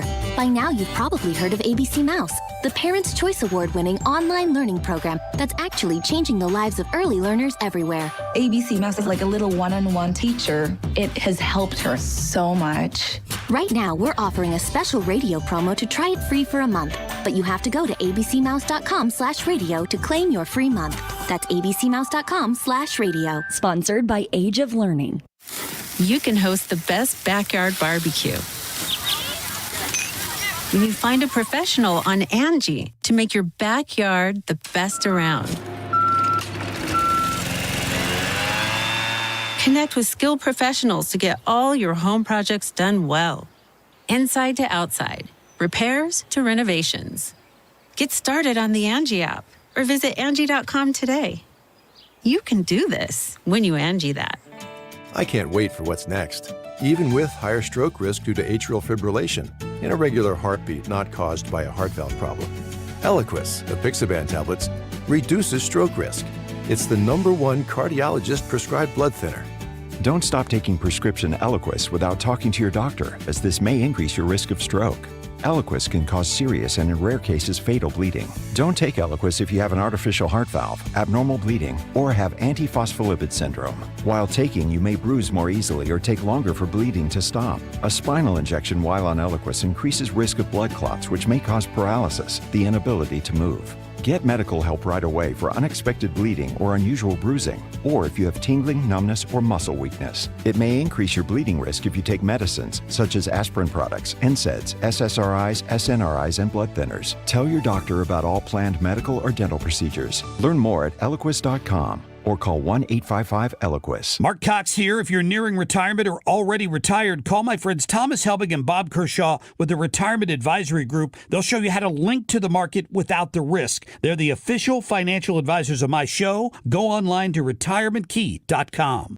When it comes to finding the perfect grill, family-owned and operated Cotton's Ace Hardware has you covered. Get free delivery and free fuel on any grills over $300, and free assembly and haul away of your old grills with the purchase of a new one. With a selection from Weber to Traeger and your local retailer of the Big Green Egg, Cotton's Ace Hardware makes it easier than ever to replace your old grill. Let Cotton's Ace Hardware make your family barbecue more enjoyable with that one-of-a-kind grill you've been looking for.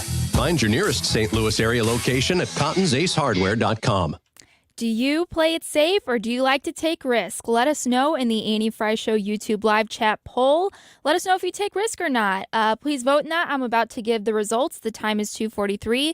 This update is sponsored by Jerry Kelly Heating and Air Conditioning. It's time for a $98 AC tune-up.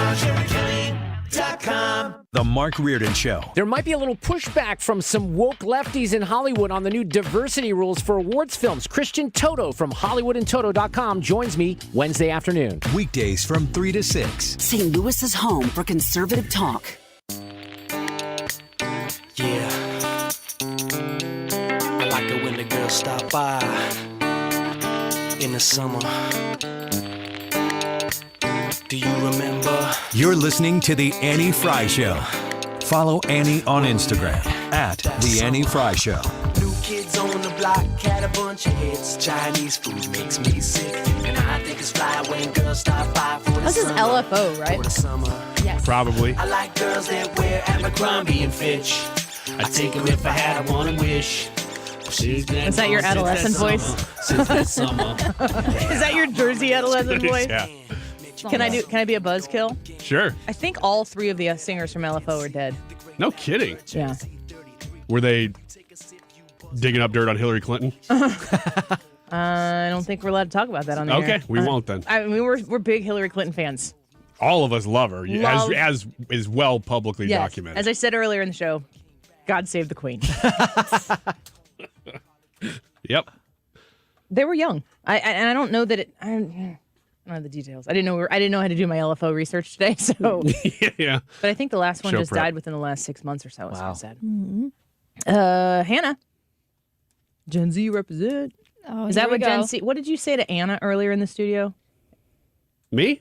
Talk to the hand. Oh, I said. She said to talk to the cameras because we got some extra cameras in here, and I said, I'm not talking to the cameras. I'm talking to the hand because the face don't care.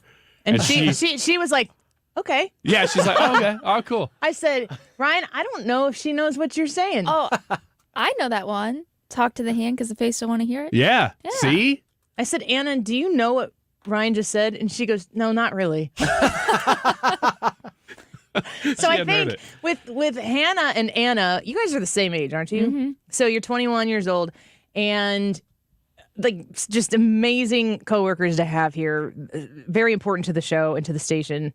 But we're just generationally different. And we keep using these references. What were we talking about the other day? I don't know. It happens every day. Something that she just doesn't, has no frame of reference for. We need to start presenting these things as if they're new and just seeing if we can successfully make them cool again. Did you ever use the phrase getting jiggy? No. She said when you did that story, was that ever cool? That's a good question because it wasn't. It was a force-fed phrase Nobody ever actually used it. It was pretty successful. The song, yeah, but that's what I mean. It was a force-fed phrase. He just made that up. And he's like, "Here's a new thing that people are saying. I don't know what it is, but I'm just jumping on the bandwagon." And since you weren't there, yes, Ryan Wiggins was the arbiter of cool in the 90s. It's true. It's true. I had a skater cut. Totally. Not. Oh, I learned that skater one. cut. Yeah. Is shaved up underneath. Yeah, shaved up underneath. It was no big deal. What are we talking about? Skater cuts? Hair? Head? Okay. Yeah. Gen Z holds the tightest grip on their wallets when it comes to adding gratuity, with the younger generation less likely to tip service workers than millennials, Gen Xers, and baby boomers. The tendency to tip correlates with increased age, according to the survey results. So this is from the New York Post. I don't think that it's that shocking that people who are older would tip more. They probably have more money. Yeah. That's probably always been the case. I wonder. I would think. I feel pretty happy that finally they're picking on Gen Z instead of millennials. Yeah, they're moving on. Yeah. I've noticed that. But Finally. I got to ask you about the tipping culture, because we've talked about this. I think you've brought this up in Wiggins America before. Everybody wants a tip. I got a comment on Twitter. I think Balls put it in my notifications here. And it's a picture of a Best Western elevator. And there's a sticker with a QR code that you can scan. And it says, Best Western, scan and leave a tip. Fast and easy way to say thanks to the staff members. And it's a QR code right there next to the buttons crazy. that you can tip. What am I tipping you for? You're not even here. Shoot, that's like buying insurance at the post office. Shoot. Sound like a mater. That's hey, at least that one doesn't have Wiggins pressure is with it. Mater. There's nobody there forcing you or Shoot, watching did you. we while just become friends? I never leak oil. Never. What do you think about the tipping culture that's out there? It's funny you brought this up. The other weekend, my friends and I went to a winery, and I went first and got my bottle, and there was the option to tip. I tipped 20%, and then they all went, and after they were like, Hannah, you tipped? And I was like, you guys didn't tip? And they're like, no, we don't tip people unless they actually provide a service? Serve us. I think it seems like a pretty good line. And I was kind of like, oh, okay. And none of them tip unless it's actually someone. Rewind. You went to we need to know more about the transaction and the experience so that all occurred. that happened was you walk up to a counter. The person says, okay, what bottle would you like? You say, okay, I want Pinot Grigio. They grab it and they hand it to you. So it's like getting a double cheeseburger at McDonald's. Yes, that's it's all. It's like tipping the cashier at Kohl's. That's all they do. But I still tipped. I felt like I wanted to tip because it was a smaller winery. It's like a smaller business. That was fine. But I don't know. It's hard. Tipping is everywhere. So how many people were you with? I was with a group of probably 12 girls, and I was the only one to tip. We're all 21. Gen Z. I'm with them. Yeah, sorry, Hannah. Well, I mean, I'm always going, if I'm facing the person, feel obligated. I know. Hannah, did they flip the screen around? That's exactly what it is. Yep.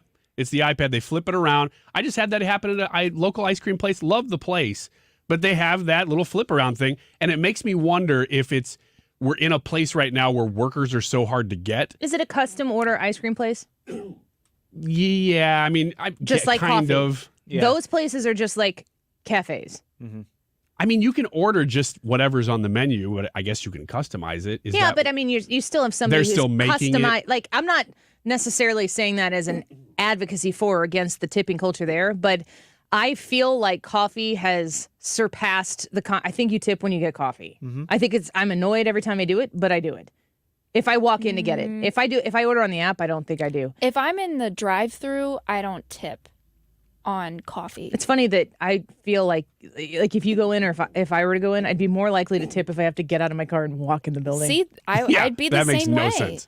But if you're going to an ice cream place and you're ordering a size this with this topping, that topping, and this, then they're custom making something for you. Yeah, but isn't that their job? Isn't that all they do? Well, sure, but you could still make the case that a server's job is to bring you your food and take your order.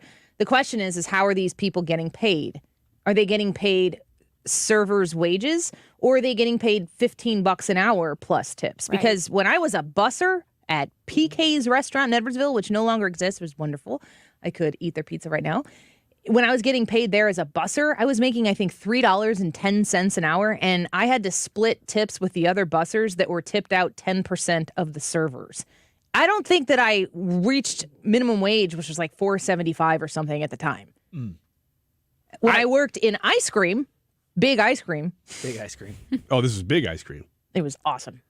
I worked at Andy's Frozen Custard. She paid a wage. It was like the entry level was, I think minimum wage might have been $5.10 or $5.15. Entry wage was $5.25, and I think you worked for 30 days, and then it bumped up to $5.75. And that was good. That was good money. Yeah. And we did get, there was like a tip cup out there, but that was It was a an long afterthought. time ago. It basically, if you paid $5 for a $4.75 thing, you put the quarter in there sometimes. Right. And now I really do think, though, that the business owner is in a tough spot because they want to attract workers because it's hard still right now. And to do so, you kind of have to keep up with everybody else, and everybody's doing it now. So to take a stand on that issue is probably like, oh, your workers are just going to go, well, I don't really like that. My I dad won't be here. went through McDonald's the other day, and he placed his order. He had some family members with him, and so he had to order for several people. And at the end, he forgot to ask for a hot mustard from McDonald's. And so he's like, oh, I'd like a hot mustard. And he told me, he's like, sometimes you have to pay for that. Sometimes you don't. Kind of just depends. He added it on after he paid. He's like, oh, can I have a hot mustard? And he's like, yeah, that'll be 33 cents. So he had to do a second transaction. Whatever, fine. So he handed over a $10 bill, and he got $11 and change back. Score. I'm like, speed away. I'll have I need 6 more hot mustards. No joke. You just keep going Wow. over. So he said that the person who was counting out the money, he could tell it was a struggle to figure out the change, which even if you've been working a cash register for a long time, most of it's plastic and digital. Counting out money is not something that people do a lot, but it is hard to find good help. You do have to have patience with people. My dad did give back the $2 extra that he got for his, here's $2 and a hot mustard. He gave back the hot mustard? No, I'm probably sure he ate it with his cheeseburger. I'm a hot mustard eater at McDonald's because of my dad. Never heard of that. It's weird. I always ask for regular mustard, and they always give me hot mustard when Hot they look at mustard. me. Is that like Blue Steel? Hey, show me your hot Can I mustard. get a mustard Excuse me, for what? you, sir? You get a hot mustard. I'm uncomfortable. Let's get to the YouTube live chat poll. Oh, man. And I wasn't All right, today's YouTube live chat poll. Brad. Do you have anything to say for yourself? Yeah, I have a lot. All right. Sorry. Are you a risk taker? Yes, you love thrill, or no, I play it safe. Loved the comments coming in. What do you, Hannah? Today. I actually struggled to vote on this poll, but ultimately I said yes. Oh, I love would a not have thrill. said that for you. I feel like recently that's hit. I'm in my early 20s. Might as well be Make a some risk bad taker. decisions. Yes. So you're wild oats. I would have Yeah. said that you probably are a risk taker. Tater. Tater tot. Risk tater Risk tot. tater. On the tater scale, how risky are you? Ryan, You want some hot mustard Ryan, on you them said taters? you're a risk taker. Yeah. Brad? Probably not. I'm safe. I'm playing it safe. Dan Gilbert says, one day I'll plan to take a risk. His name is Dang Gilbert. Oh, no, it's Dan Gilbert. I thought it was Dang Ilbert. No. We don't have time. Keep going. All right. TPAP says, I'd like to think I'm kind of a Wiggins risk taker, a calculated risk taker, that is. Risked a lot on a 2,200 mile 6-month hike a few years ago. I love the show, y'all. So, good for Yeah, you. a Wiggins risk taker. I like that tip. Bill Fife. says Fife. it depends on the risk. They say, Vicky said that she thinks that Brad's a risk taker, Annie's somewhat a risk taker, Ryan, same as Annie, and Hannah, a nope. Well, Vicky, you're wrong. I think she was wrong on all of them. I know. What are the results? The results are 64% of the people are not risk takers. 36% of the people love the thrill. Anybody in here have a desire to go see Titanic? No. Can I just add in here real quick? Wait, what? Titanic, would you go see it? Oh, under the water? Brian, we don't have time. Yes. I can't explain it to you. Yes. It's a simple sentence. I thought you were talking about the movie. I quit. I don't know what's going to happen tomorrow, but I'm done. Mark Reardon Show up next. The summer is finally here, and it's